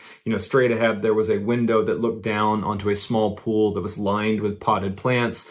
And then in the main space was a queen-size bed tucked up against the right wall, and then on the left wall was a TV. Greg wheeled his one suitcase into the hotel room, and he put it at the foot of the bed, and he opened it up. He pulled out the shirts that he wanted to keep wrinkle-free for the week, and he hung them in his closet. Then he pulled out his toiletries that were kept in a cloth bag with a hook, and he hooked those onto a towel rack. Then he took off his very worn brown boots and his faded blue jeans, and he slipped on some pajama pants. Anytime Greg stayed at the Elegante, he rarely left his room. There was a bar downstairs, but he wasn't a big drinker drinker or socializer. He preferred to just have quiet nights alone in his room watching TV. So that night, Greg cranked the air conditioning to make sure it was as cold as it could get. He liked to sleep in a very cold room. And then he hopped on his bed and he put 2 big pillows behind his head and he rested up against the headboard. And then he took a towel and he laid it out next to him. And on the towel was his ashtray, his cigarettes, his lighter, his phone, the TV remote, and a candy bar. Then he picked up the TV remote, turned it on, flicked through the channels until he landed on one that was playing Iron Man 2, and he thought, good enough. Put the remote down, picked up his candy bar, opened it up, he ate a piece of his candy, and then he grabbed a cigarette, lit up a cigarette, and he began smoking. The following morning, Susie, Greg's wife, did not get a call from her husband, and he always called her every morning that he was gone. That was their routine, and this was a big break from their routine. And so she tried calling him, and his phone rang and rang and rang, and he never picked up. And so then she called his Beaumont office, and he didn't pick up. But after the second or third time she called, his coworkers picked up the phone, and they said, hey, Greg's not here. He hasn't come into work yet. And Susie felt concerned. She felt like something was wrong. And she said, do you guys mind just going to his hotel room and knocking on his door and making sure he's okay? And they said, sure, we'll go over there. So the 2 coworkers head over to the hotel. They knock on Greg's door. He doesn't answer. And so they go down and get the manager, who comes up and opens Greg's door, and right away they find Greg lying dead in the middle of his hotel room. The way Greg was positioned when they found him, it looked like he had fallen to his knees and then fallen again onto his face, and his left arm got kind of tucked underneath his body, and still in his 2 left fingers was a cigarette that had not fallen from his hand that had burned down to the wick. The room was exceptionally warm, and Greg's skin was grayish blue. Immediately after seeing Greg, the 2 coworkers called 911. Shortly after the ambulance arrived at the hotel, Detective Scott Apple arrived in his cruiser. Apple was a short guy, very, very fit. He had silver hair that he spiked up. He looked 100% cop, and he worked basically 24/7. When he got up to room 348, there was no sign of a break-in, nothing had been disturbed inside of the room, and there was no blood or obvious wound on Greg, with the exception of a slight abrasion on his cheek when he came down and hit his face on the rug. He looked around the room and he found Greg's wallet that was sitting in the back pocket of his jeans, and there was hundreds of dollars in his wallet that had not been taken, so he ruled out robbery. He went out into the hall and he began interviewing the other occupants of the surrounding rooms, and no one had heard anything and no one had seen anything. He went back into the hotel room and he began looking around for drugs of any kind or any substance that Greg might have taken that could have contributed to his death, and there was nothing. No prescription pills, no alcohol, nothing. Later that day, after the family had been notified of Greg's passing, his grief-stricken wife, Susie, called Detective Apple, and she said, my husband did not take good care of himself. He had a terrible diet. He's been smoking like a chimney since he was a young teenager, and he never saw a doctor. And I always told him that if he wasn't careful, something like this was going to happen. I always worried that he might have a heart attack or something. So at this point, not only does Greg's family think he died of natural causes, Detective Apple also thinks the same thing. He's thinking about what he saw in the hotel room, and there's no sign of any foul play. It just looks like a guy whose lifestyle caught up to him. Greg's body was sent to Dr. Tommy Brown, who in Beaumont, Texas, he was like the medical examiner. He'd been doing this for years and years. Dr. Brown had read ahead that they believed Greg had died of a heart attack or something like that. And when his body was wheeled in front of him, there was nothing he saw right away that contradicted that theory. The only 2 marks that the doctor noted on the outside of Greg's body was the small abrasion on his face from where he landed on the rug, and then he also had another small abrasion on his crotch. But beyond that, the rest of his body was completely unblemished. When he looked inside of his body, it looked like someone had literally just crushed his insides. His torso was full of blood. Food from his intestines had been ripped outside. He had ribs broken, internal organs were lacerated, and there was a hole in his heart. Dr. Brown was really confused at what he was looking at, because the severity of Greg's internal injuries were more consistent with someone who had been in a severe car crash or who had had a really heavy object land on them. But Greg didn't have any significant external injuries that would support either of those 2 things happening to him. And he was found in the middle of a hotel room where there was nothing disturbed and no one had apparently seen or heard anything. And so Dr. Brown says, look, I don't have all the answers here, but this was not natural. This is a homicide. And my best guess is he was beaten to death. I know it doesn't really make sense because there's not any external injuries, but he suffered some significant trauma from somebody else, and that's what killed him. When Detective Apple got this report from the medical examiner, he was just as confused as Dr. Brown was, but his attention turned to, okay, well, if he's been murdered, who would want to murder him? And he began digging into Greg's background, and he found that he was universally liked. He was known for being incredibly courteous and polite. He kept to himself. He was in love with his wife, and his wife loved him back. There was no evidence of some scandal in the background. He was just this really nice, normal guy, and it didn't make any sense why anybody would want to kill him. After a few months of getting nowhere, and in reality, he hadn't really even gotten started because there wasn't any good starting point. The only thing he could find that was odd about the crime scene was that the room was particularly warm when they walked inside, which was not in keeping with how Greg would have kept the room. But that doesn't explain why his insides were crushed. And so he's gotten nowhere, and then he makes a discovery. He found in the hotel's maintenance logs on the night Greg died, he had been making popcorn in his microwave and managed to blow a fuse. And it wasn't just his power. Maybe Greg didn't know this, but he cut the power to both the room next to him on his right and on his left and below him. And so he calls down to the front desk, and a maintenance guy came up and he reset the breaker. This opened the door to two theories. The first theory is the maintenance guy, who did have a criminal record, when he came up to fix the breaker, he attacked Greg. But that was wildly speculative, and there was no evidence to suggest that the maintenance guy would do that, and so that was quickly ruled out. The other theory was Greg's neighbors in room 349 were these two electricians who were big partiers and drinkers, and so Detective Apple suggested that maybe when Greg accidentally cut the power to their room, they were really annoyed, and they went outside in the hall, and they saw Greg, and they somehow realized he was to blame for this, and in a drunken rage, they attacked him and killed him, and that's what killed Greg. And even though it was a stretch, it was the closest thing to a motive Detective Apple had found in anyone. And so Detective Apple put on a hidden camera, and he went and interviewed these two electricians that were still staying in room 349.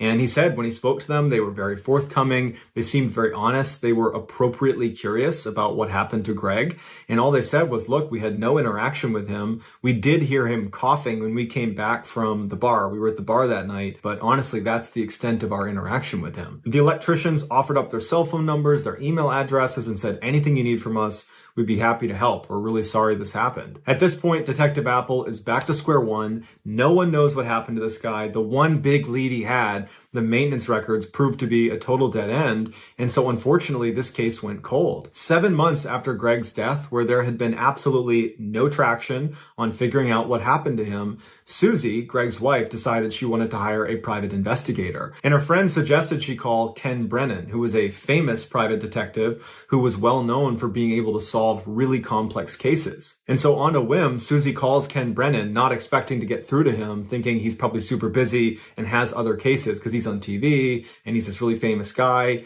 But he picked up the phone and he was like, hey, how can I help you? And Susie couldn't believe it. She had a chance to tell him about what happened to her husband. And Ken said he was really interested and that he would take on the case. Ken was a former Long Island cop, and he was a DEA special agent. He spoke with a really thick New York City accent, and he wore t-shirts that were a little bit too small to show off his muscles, and he usually had a big, gaudy gold chain on. Once Ken agreed to take on this case, he flew right to Lafayette, Louisiana, where Susie lived, and he sat down and he asked her a lot of really difficult questions about their marriage, about whether she thought he might be cheating on her, if he had like a secret life she didn't know about. And after feeling satisfied that all those avenues have been explored and were not going to lead to the answer, he said, okay, well, can you tell me anything about the crime scene that stood out to you? Is there anything about it that seems off? And Susie said, yeah, Greg always kept the air conditioning on very cold at night. He never slept in a room that wasn't freezing cold. And so I thought it was really odd when his coworkers discovered him that the air conditioning was off and it was really hot inside of the room. That's incredibly unlike Greg for his air conditioning to be off. Ken made a note of this, and then he left Lafayette and he went to Beaumont, Texas to meet up with Detective Apple. And Detective Apple and he actually got along really well. They agreed to work together on this case because Detective Apple feels like he's reached a dead end anyways. Apple brought Ken to the crime scene. He showed him the hotel room. And then afterwards, he turned over all of the documents he had on the case, from the autopsy report to the photographs to anything he'd collected over the 7 months he'd been working on it. So that night, Ken diligently looks through all of the documentation, all of the photos. And the next day, when he goes into Apple's office, he says to him, I think I figured it out. And Apple's like, oh, really? You figured it out one day after being here? And Ken's like, no, seriously, I think I figured it out. I have to confirm something with his wife, but I think I have a theory. And so Ken calls Susie right in front of Apple. And when Susie picks up, Ken's like, hey, did your husband ever smoke with his left hand or did he smoke with his right hand? And Susie said, oh no, he only smoked with his right hand. And Ken goes, thank you very much. He hangs up and he goes, Apple, I got it. And so Apple's like, okay, what's your theory? And Ken says, okay. So I spoke to Susie and she told me it was very strange that his room was not air conditioned when they discovered his body because Greg was known for always turning on the air conditioning to as cold as it can get, especially at night when he went to bed. And so when his power went out the night before, his air conditioning would have gone out. And so the maintenance guy comes up, turns the power back on, but it doesn't trigger the air conditioning to turn back on. The room is still cold from having been air conditioned all evening to that point. And so the TV is back on. And so perhaps Greg turns and just starts watching TV. Because the room feels air conditioned, he hasn't realized that he hasn't turned the air conditioning back on again. Now, this is Beaumont in the summer, so it's going to get really hot in his room really quickly. And as soon as it starts to warm up in there, he's going to realize, oh, I didn't turn the AC back on, and he would go over and turn it on again. And so because the air conditioning wasn't on, and we know that the power was restored at 8:30, then he must have died after the power was on, but before it got warm enough in the room for him to recognize he did not turn the AC on, which means he would have died somewhere between 8:30 and 9 p.m. at night. And so Apple's like, wow, that's pretty impressive, except that doesn't really help us figure out how he died or who killed him. And Ken puts his hand up and he says, I know, I'm just building the whole picture here. Okay, so we have him dying between 8:30 and 9, and I don't think he was beaten to death. I think a lot of people want that to be what killed him because it's kind of the only thing that might make sense, but I say it definitely doesn't make sense because of the cigarette. Now, we found that cigarette in his left hand, and I talked to his wife, and she said he only smokes in his right hand. And so what I think happened is the power came back on at about 8:30, which is what the report says. The TV turns back on. Greg doesn't turn the air conditioning back on. He sits on his bed. He's watching TV. He lights up a cigarette, and he's smoking with his right hand. And then something happens to him, which I'll get into my theories on that, and he jumps off the bed, and he starts making his way to the door to get help. And he transfers the cigarette from his right hand to his left hand so he can use his right hand to turn the doorknob and open the door to safety. But he doesn't make it. He falls to his knees and he falls to the ground and his cigarette's still in his fingers and he dies. And Apple's like, you know what? That's pretty good. It makes a lot of sense. But the crucial missing piece here is, well, what was the trauma he suffered that caused him to jump from his bed and run to the door and then ultimately die? Ken's like, I got a theory on that too, but I got to be in the hotel room to see if it's true. So Apple and Ken go back to the hotel room. When they get there, Ken goes inside and he starts walking around, looking at the ceiling, the wall, the ground. And then finally he stops when he's looking back towards the front door leading back into the hall. And he points at the wall and he says, there. And Apple looks at what he's pointing at, and it looks like there had been some patchwork on the wall in the same spot where the doorknob, when it swings open, would hit the wall.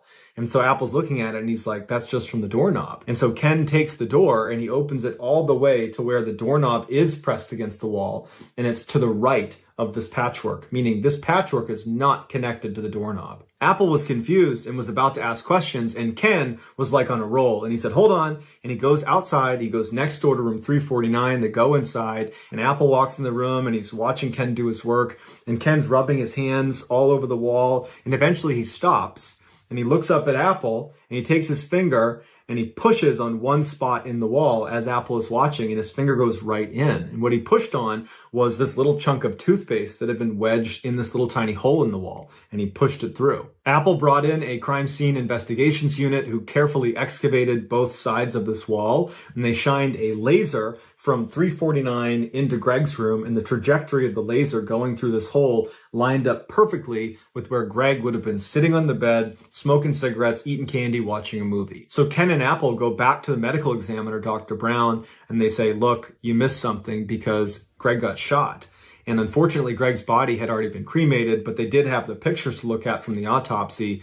And sure enough, they find that little tiny laceration in his crotch was actually an entrance wound. And then when Dr. Brown pointed out, there was a hole in the heart. And it kind of lined up with the trajectory that bullet would have been traveling through his body. Dr. Brown realized he had made a mistake and he changed the autopsy report to reflect a gunshot wound. Ken and Detective Apple re-interviewed one of the electricians that had been in room 349 that was in the room where the gunshot had originated from from. His name was Lance. And when they brought him in, they said, this is totally routine. You know, it's been 7+ months since Greg's death. And what we're doing is any of our witnesses, we want them to sign a statement, basically attesting that this is what I saw or didn't see.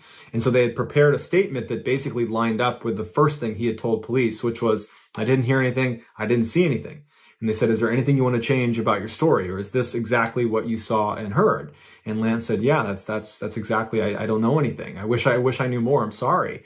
And like, all right, well then can you sign this document saying that you don't know anything and you didn't see anything? And he said, yeah. He signs the document, and then Ken's like, all right, gotcha, because we know a gunshot was fired from your room, and that's what killed Greg. And so you need to tell me who shot the gun. Otherwise, I'm taking you to jail for submitting a false police report. At this point, Lance crumbles, and the truth comes out, and he said that he and the other electrician in the room with him, whose name was Mueller, they were goofing around and drinking that night, and Mueller went out and got his pistol from his car, and he brought it in, and he was goofing around with it. And Lance was saying that he was trying to get him to stop doing that, but he kept goofing around with the gun. And at one point, he aimed the gun at Lance, and Lance kind of batted it away from him. He dropped the gun, it landed, and it went off. And they saw where the bullet hole was. They saw it was into Greg's room, and they both froze and they listened to see if anybody had reacted to this gunshot. And he said they didn't hear anything for a long time, and that made them believe that no one was in the other room, that no one was in Greg's room, and that they were in the clear. And so they left and went to the bar. They didn't even think to check on whoever was in that room. And when they came back, they said they heard Greg coughing in his room, and that further confirmed that he must not have been in there when they fired the shot, and he's totally fine, and they are totally in the clear. The next day, Lance said when they saw his body being taken out, at first they did think, oh my goodness, this is us. We did this.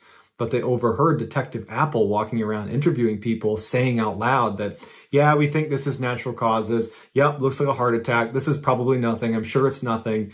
And they were like, oh, phew, it's not us. And so they actually believed it was just a coincidence that on the same day they're firing a rogue bullet into Greg's room, that Greg had a heart attack and died separately. But Lance would say that somewhere in the back of both of their minds, they knew they probably had something to do with it. And so they covered their tracks, and they put toothpaste in the wall to cover up the hole, and they hid the gun, and they intentionally kept information from the police. And so ultimately Mueller, the owner of the gun, the one who really instigated that night, waving the gun around, and the one who actually dropped the gun, he was charged with manslaughter and was given 10 years in prison. So that's going to do it, guys. I hope you enjoyed today's story. If you found the secret in today's video, let us know in the comments what it is and where you found it. Give us the timestamp. And if you're the first to do that, we will pin you at the top of the comments section. If you enjoyed today's video and you haven't done this already, the next time the like button approaches you and asks for a good place to lay out and get a good suntan, suggest they use the faraway dock on Kootenai Mountain. Also, please subscribe to this channel and turn on all notifications so you don't miss any of our weekly 3, 4, even 5 video uploads. If you want to get in touch with me, you can direct message me on Instagram or on Twitter. My username for both platforms is the same. It's just JohnBallen416. I also have a ton of content over on TikTok where my username is MrBallen. If you have a story suggestion, please submit it to our subreddit just called MrBallen. It's linked in the description below. So whether I see you on Instagram, Twitter, TikTok, Reddit, YouTube, or some combination, just know that I really appreciate your support. And until next time, that's going to do it. See ya.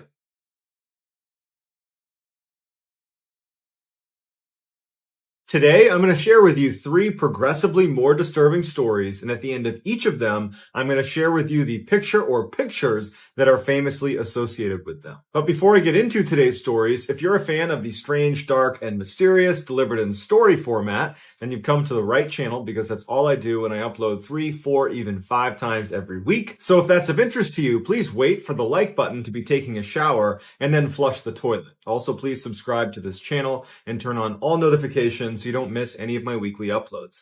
All right, let's get into today's stories.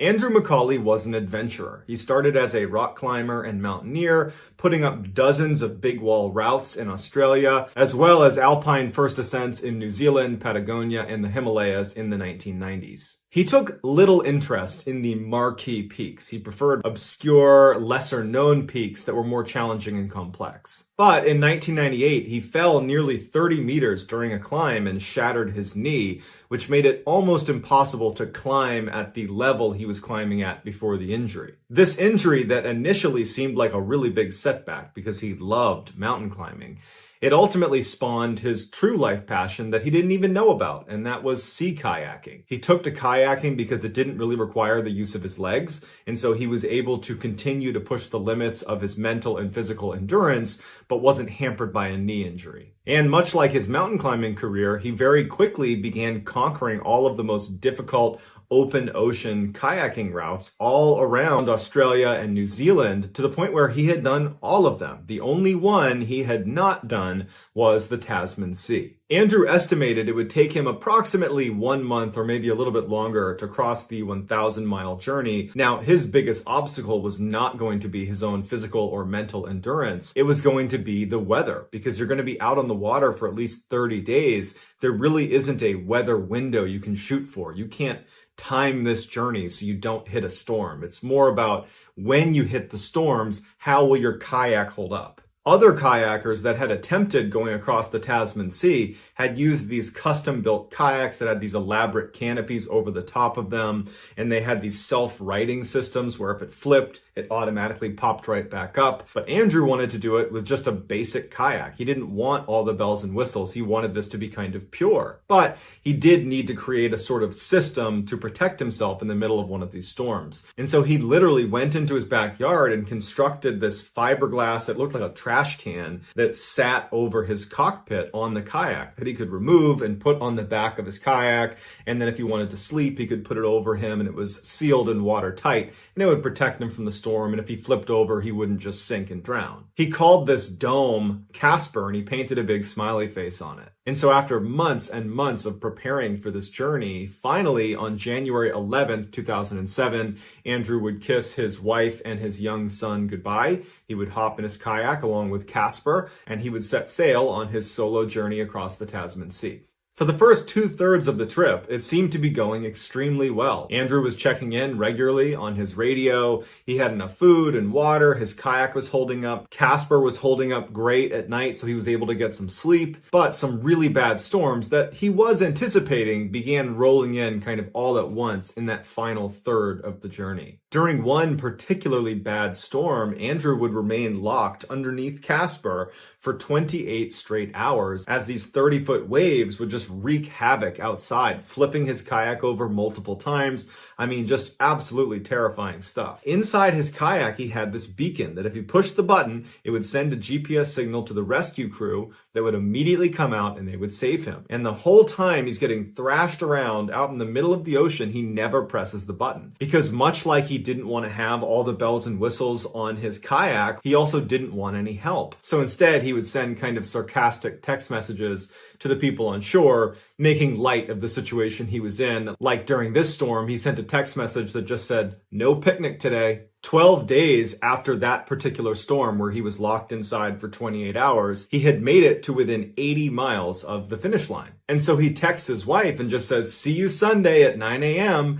This was on a Thursday. And so when his wife, Vicky, gets this text message, she's so excited. She gets together everybody that wants to meet him at the finish line. And in fact, they all go there early on Thursday to just hang out and camp out until he arrives. But 24 hours after that text message was sent to his wife, Andrew would send a distress signal to the New Zealand Coast Guard. On the recording, Andrew sounds desperate. He also sounds deeply fatigued or maybe even hypothermic, and he's pleading with them to come rescue him because his kayak is sinking. At first, people, including the Coast Guard, thought this could be a hoax because Andrew was so competent out on the water, and he had just gotten in touch with his wife the day earlier saying, "Everything's great, I'm almost done, I've made it past all the hard stuff, I'll see you on Sunday." But of course, they still send out a search crew that night to look for Andrew. They can't find him, so the next day, on Saturday, they expand their search and they do find Andrew's kayak, except Andrew's not in it. The only thing missing was the canopy to the kayak. The rest of the kayak seemed to work just fine. His distress beacon had not been pressed, his GPS was still there, and his camera was still there. No one knows what happened to Andrew in his final hours before he ultimately disappeared. The prevailing theory is he must have been capsized and separated from his kayak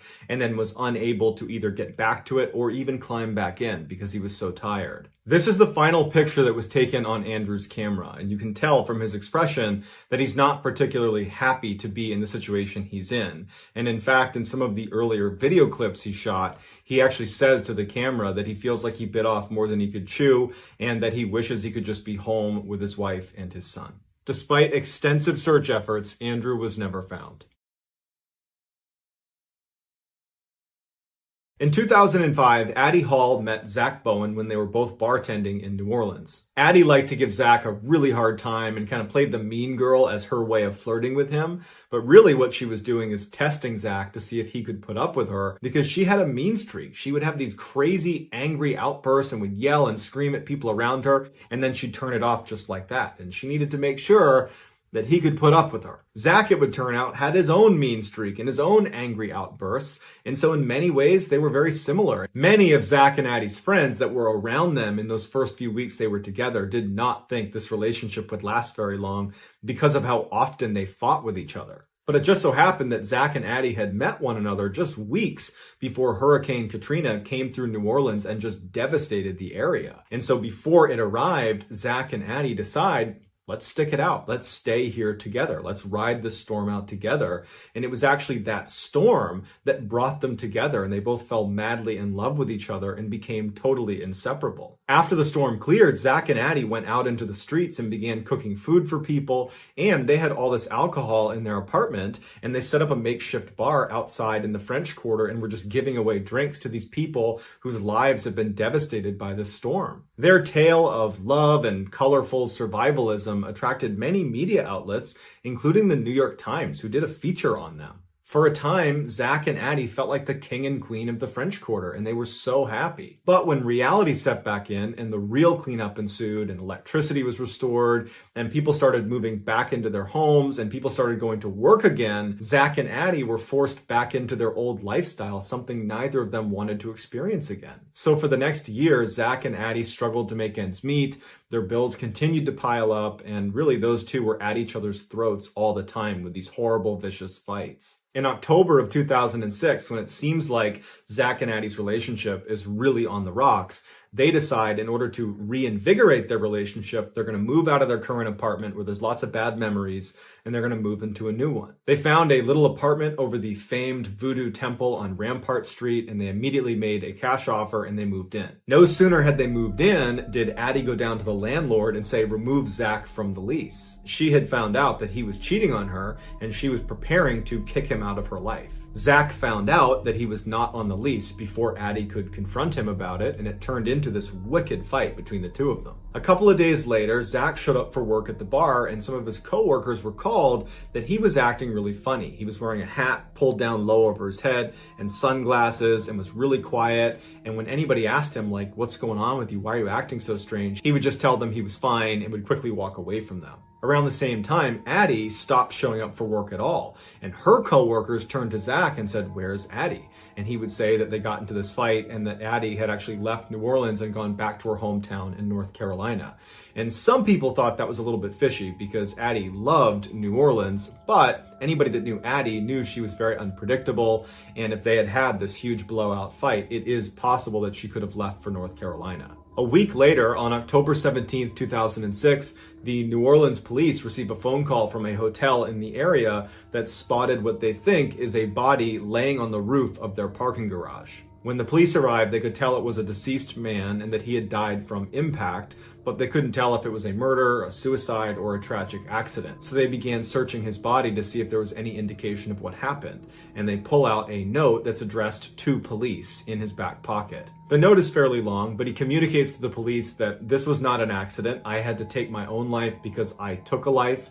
And if you go to my apartment on Rampart Street, you'll find the body of my girlfriend, Addie Hall, who I killed. Police rush to the address that was given in the note. They're horrified at what they find inside. As soon as they stepped into the apartment, the temperature dropped. The air conditioning had been set to the lowest it could possibly be, so it's very cold in the apartment. And they look around and they see these strange messages spray painted all over the walls. Things like, "I'm a total failure," and "Look in the oven." And there are arrows pointing on the walls towards the kitchen and towards the oven itself that's sitting in the kitchen.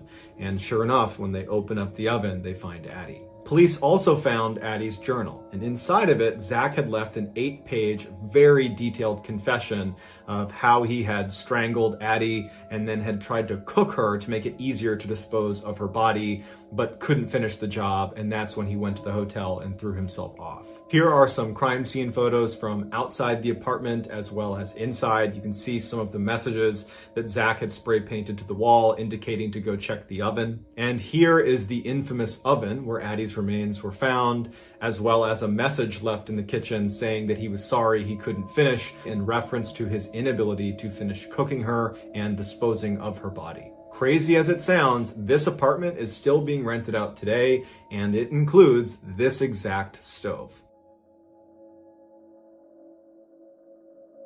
Hisashi Aochi was married, had a young son, he smoked a pack of cigarettes a day, he played rugby in high school, and by 1999 he was employed as a technician at the JCO Tokimura power plant. He and his colleagues had been tasked with creating the fuel for a fast reactor called Joyo. Since 1993, the company JCO that owns this power plant that Aochi works for, they had been cutting a lot of corners to increase productivity and profitability, but at the expense of safety. In fact, the company had their own in-house rules that totally went against nuclear power plant regulations. They called this the Shadow Guide, and within the Shadow Guide, there were very specific steps that were totally unsafe and unregulated to create this fuel for this Joyo fast reactor. On September 30th, 1999, Aochi was creating this Joyo fuel, and he was leaning over this large steel containment tank, and he was holding a funnel. One of his colleagues was above the tank, pouring in this potent solution through the funnel into the tank. The tank they were using, that was prescribed under the Shadow Guide, was not actually designed to hold the amount of radioactive materials that were being put inside of it. And so as Aochi and his colleague are creating this mixture, a very dangerous event occurred known as criticality. One of the survivors, who was sitting away from the tank behind a desk, described this event as being an extremely loud bang followed by this blue flash that filled the entire room. And what that blue light was extremely high levels of radiation. And because Aochi was the one kind of leaning over the tank, it all went right through him. By the time a rescue crew got in the room to help them, Aochi is uncontrollably vomiting and he's lightheaded and dizzy. He does not have any physical wounds. This was not an explosion, so there's no lacerations or anything on his body. But he had been exposed to 17 sieverts of radiation, which is the highest amount of radiation any human being has ever been exposed to in documented history. Aochi was airlifted to a hospital, and doctors and nurses were actually kind of amazed at how well he was doing in those first few days. Again, he did not have any burn marks or anything on his body. He did have a little bit of redness on his right arm, which was positioned directly over the tank when this criticality event occurred, but he was in good spirits and was even joking around with the staff about how he can't wait to get home. In reality, Aochi died as soon as he was exposed to that criticality event and received 17 sieverts of radiation. He was in what's known as walking ghost phase, where due to high levels of radiation, all of his chromosomes had been obliterated, which meant his body did not have a blueprint to reproduce cells. So basically, he appeared alive and well because his body had created all of these cells in his body before the accident, but as those cells died off, they would not be reproduced, which means in walking ghost phase, your body is turning into a corpse, but you're alive to watch it happen. Tragically, after doctors discovered this about his condition and they informed Aochi of what was going on, Aochi did not seem to think there could be that serious of consequences for being exposed to that level of radiation. He felt like he was in the clear. He had made it past a couple of days. He thought maybe at worst he would develop leukemia later in life because he thought that was a thing with radiation. And really his concern was that he might have to stay in the hospital for a little bit longer. He just wanted to go home. 3 weeks after the accident, his intestines began to hemorrhage and his skin fell off. All of it. They attempted numerous skin grafts to try to keep his bodily fluids inside of him, but none of them took, so they began wrapping him in gauze like he was a mummy. By November 27th, which is 2 months after the accident, miraculously, he was still alive. However, his pain levels were so high, they had to put him into a medically induced coma. While he was in the coma, his heart would stop and he would need to be resuscitated 3 separate times. And on the 3rd time he was brought back, he would say, "Stop, stop, get out of the room, leave me alone." But they didn't stop because the doctors and nurses were very interested in studying the effects of this level of radiation and how well he would respond to treatment, and just trying to learn as much as they could about this event because it had never happened before. And they probably justified it by saying this will save other people's lives. But what that meant is Aochi would need to suffer unbelievable levels of pain. Nearing the end, when Aochi could still speak, he told the doctors and nurses repeatedly that he is not a guinea pig. Finally, a do not resuscitate order was put in place, and in relative short order, Aochi passed away after 83 days of just unbelievable agony. The truly famous picture that is associated with this story is unbelievably graphic, and I did not want to share it on this channel. However, if you feel so inclined, it's not that difficult to find online. This picture, however, is equally disturbing because it's of Aochi right after he's arrived at the hospital. He is in that walking ghost phase. All of his chromosomes have been obliterated. He is effectively dead right now in this picture. He just doesn't know it yet. So that's going to do it, guys. Let me know what you thought of these 3 stories, and I'll pin the best comment at the top of the comment section. If you enjoyed today's story and you haven't done this already, please wait for the like button to be taking a shower and then flush the toilet. Also subscribe to this channel and turn on all notifications so you don't miss any of our weekly 3, 4, even 5 video uploads. If you want to get in touch with me, you can direct message me on Instagram or on Twitter. My username for both platforms is the same. It's just JohnBallen416. I also have a ton of content over on TikTok where my username is MrBallen. If you have a story suggestion, please submit it to our subreddit. It's just called MrBallen. It's linked in the description below. So whether I see you on Instagram, Twitter, TikTok, Reddit, YouTube, some combination, just know that I really appreciate your support. And until next time, guys, that's going to do it. See ya.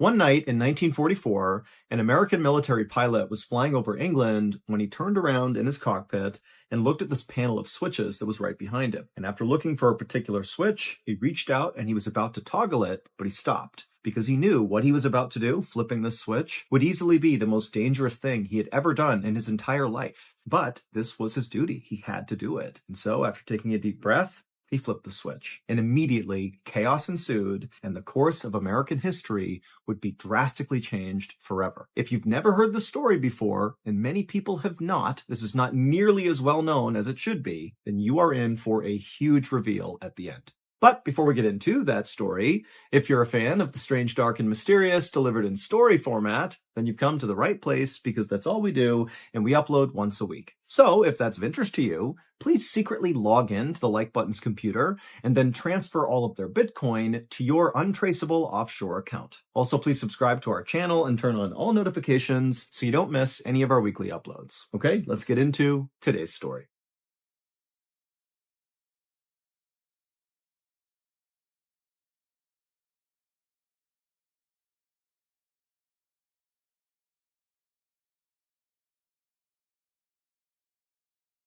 At around 5:30 p.m. on the evening of August 12, 1944, a young American military pilot named Joe walked out of his quarters on his base in England where he was stationed. And as soon as he was outside, he lit a cigarette to calm his nerves, and as he smoked the cigarette, he began walking towards the huge hangar on the other side of the base where his plane was waiting for him. Joe had been preparing for this night for weeks.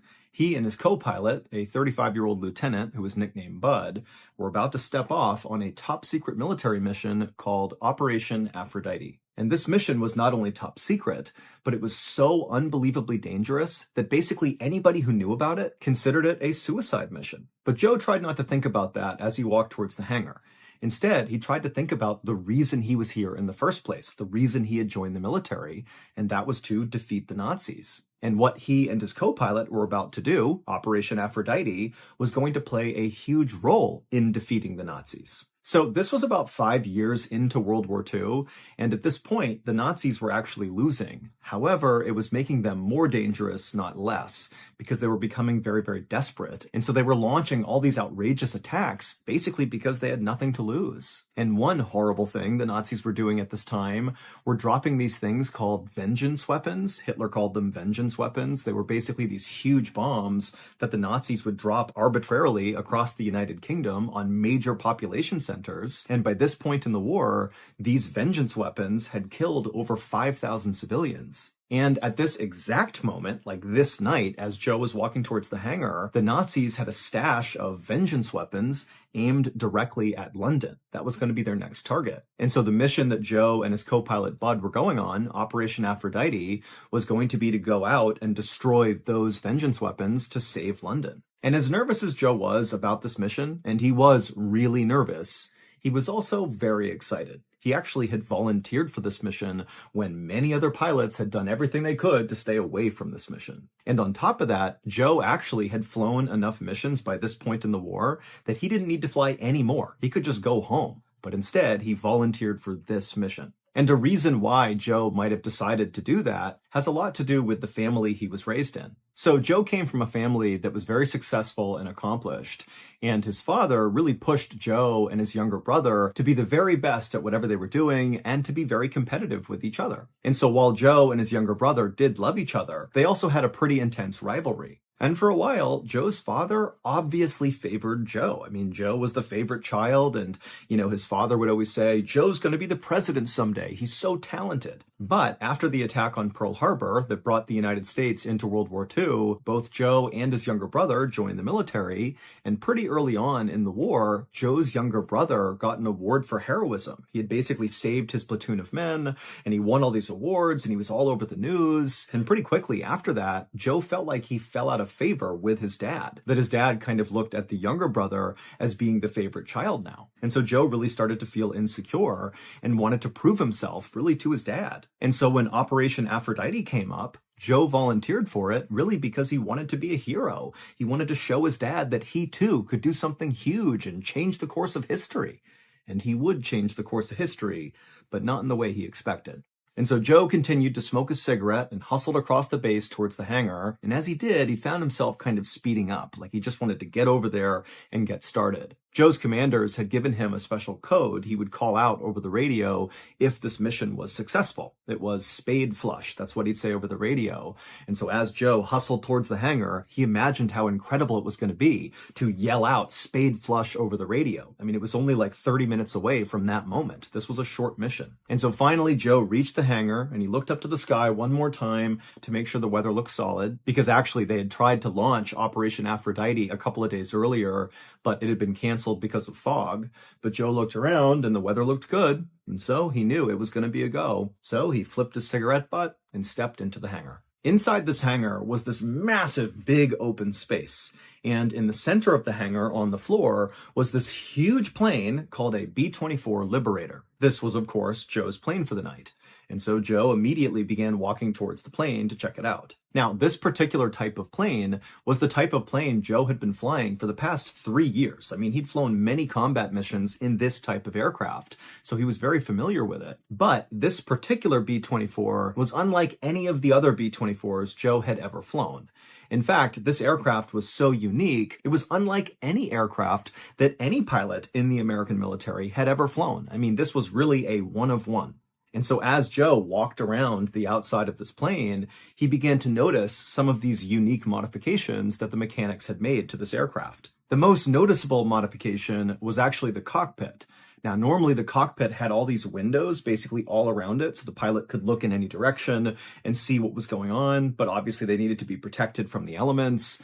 But this B-24 had all the glass removed except for one pane of glass, basically right in front of where Joe would be staring, just like a single windshield.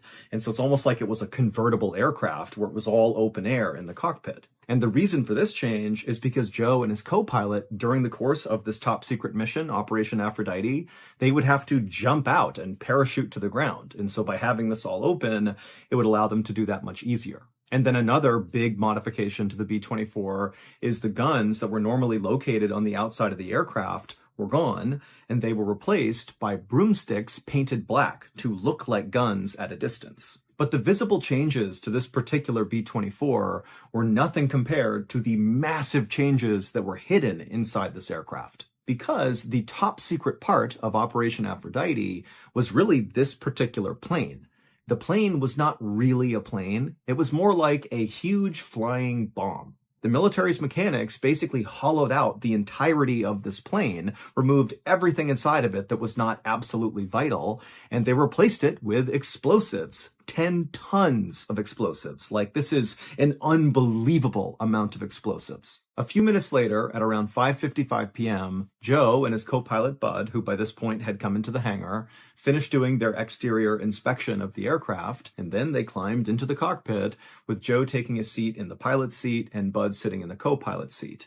And even though the evening was cool, both men were visibly sweating. Once the pilots got the go-ahead to begin the mission, Joe fired the first engine and then turned to look at the ground crew all around them, and he noticed all of them looked really, really serious. I mean, they obviously knew how intensely dangerous this mission really was, and the fact was, the pilots might not make it home, and so they're looking up at these guys like, I'm sorry you have to do this. But Joe, he looked out at these people and he sensed that was going on, and so he made a big show to wave and smile at them, to show confidence, like he knew what he was going to do. He's going to be fine. But in reality, Joe really was terrified.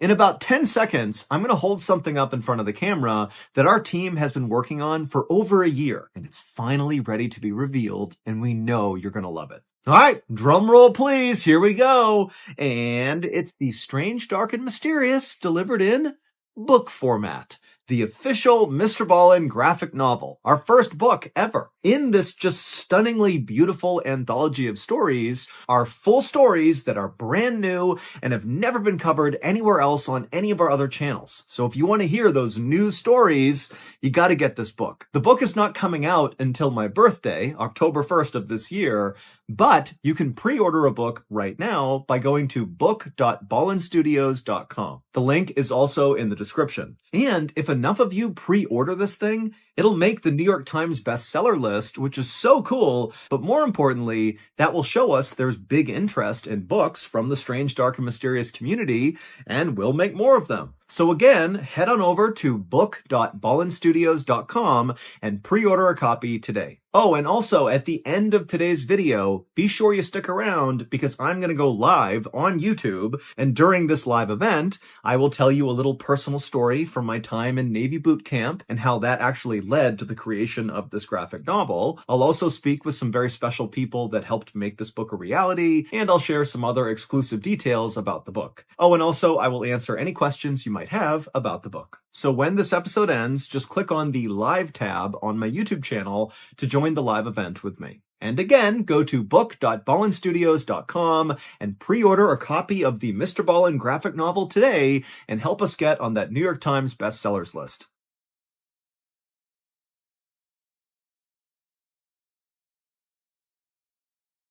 By 5:59 p.m., Joe had all 4 propellers spinning on the aircraft, and so he released the brake and began taxiing out to the runway. And as they bumped along, Joe and Bud became really aware of just how heavy this aircraft was from all the explosives. I mean, every bump, this plane is lurching up and down and really creaking and making lots of noises. I mean, this was sketchy. Finally, Joe went full speed ahead, and he and Joe went tearing down the runway, and at some point, the plane did get lift, and it took off into the air. And then just up ahead of him were 6 other planes that had just taken off moments before who were going to escort Joe and Bud to their target area. Once Joe got the plane to its cruising altitude, he and Bud kind of relaxed for a second and began preparing themselves for what was going to happen next. They had about 15 minutes of just kind of casual flying before the real work of this mission began. The vengeance weapons that Joe and Bud were going out to destroy as part of Operation Aphrodite were located about 120 miles south, just outside of this little town in the very northern tip of France. But destroying these weapons would not be as simple as just Joe and Bud flying over top and releasing all their explosives and flying back home. because the Nazis had buried these vengeance weapons deep inside the hills in this town in northern France. And so regular bombs wouldn't touch these vengeance weapons. They had to do it a different way. And the way they were going to do it was Joe and Bud were going to fly their plane directly into the hills. And the way they would do this is they would fly their plane as close to the target area as possible, at which point one of the other pilots that were in the escort planes would take remote control of the B-24 flying bomb. And then once they had remote control, Joe and Bud, who no longer needed to do anything, they would jump out and parachute to the ground. And then the pilot who was remotely flying this now vacant B-24 flying bomb, they would just set it on autopilot to crash into the hills. At around 6:15 p.m., just as the English Channel came into view, Joe toggled a switch on his control panel, and then after he did, he and Bud kind of held their breath for a second to see what would happen. And then a couple of seconds later, the plane kind of shuddered for a second and then leveled out. And then a call came over the radio from one of the pilots who were in the escort planes telling Joe and Bud that they had just successfully taken remote control of the B-24. So at this point, Joe and Bud are no longer flying the aircraft. They're just sitting inside of this flying bomb. Now, there were only two things left for Joe and Bud to do before they could bail out to safety. They would need to arm the plane, so basically arm the explosives and make them ready to detonate. And then after that was done, they would need to call out over the radio, spade flush, the code Joe was given, which would signal to everybody else that the plane was ready and Joe and Bud were jumping out. And so once Joe and Bud nodded to each other and kind of acknowledged that, okay, we're going to do the last bit of this mission, Joe turned around in his seat and he looked at this control panel that was right behind him. And on this panel was the arming switch. And so once Joe flipped this, he and Bud would have a very short window of time to safely escape the aircraft. And so it was kind of like, flip it, make the radio call, and get the heck out of there. But Joe and Bud had trained for this moment over and over and over again, so they were ready. And so eventually, Joe flipped the switch, grabbed his radio, and called out, spade flush. What Joe and Bud could not have known when the mechanics were making all these modifications to this B-24 was that one of the mechanics accidentally crossed some wires in putting in all these explosives. And so just seconds after Joe had armed the explosives, they detonated. They were not supposed to, but they did. And so Joe and Bud were killed basically a fraction of a second after calling out spade flush. But it would turn out the catastrophic failure of Operation Aphrodite had no impact on World War II.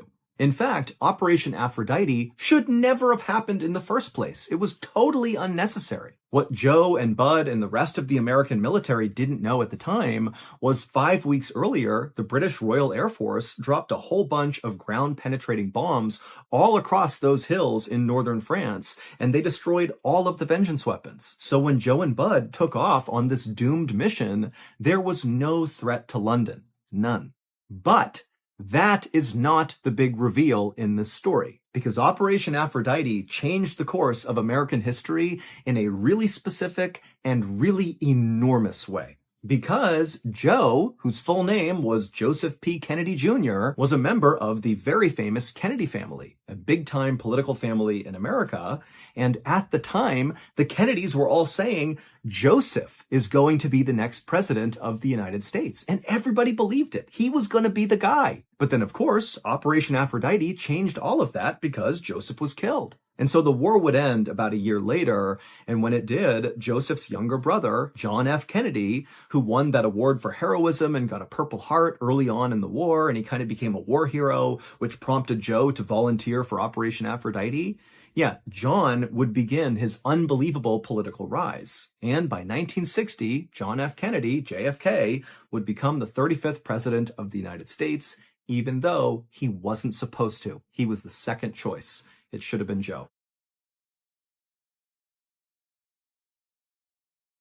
As I mentioned earlier, I am now going to go live on YouTube to discuss further our big announcement, our graphic novel. All you have to do to join this live event is click on the Live tab on my YouTube channel. During this event, I will cover a personal story from my time in the Navy. I'll also chat with a few special guests that help make this book a reality. I'll share some more exclusive details about this book, and I'll answer any questions you might have about this book. Okay, that's it. So head on over now to the live section of my YouTube channel, and we'll talk about the upcoming MrBallen graphic novel.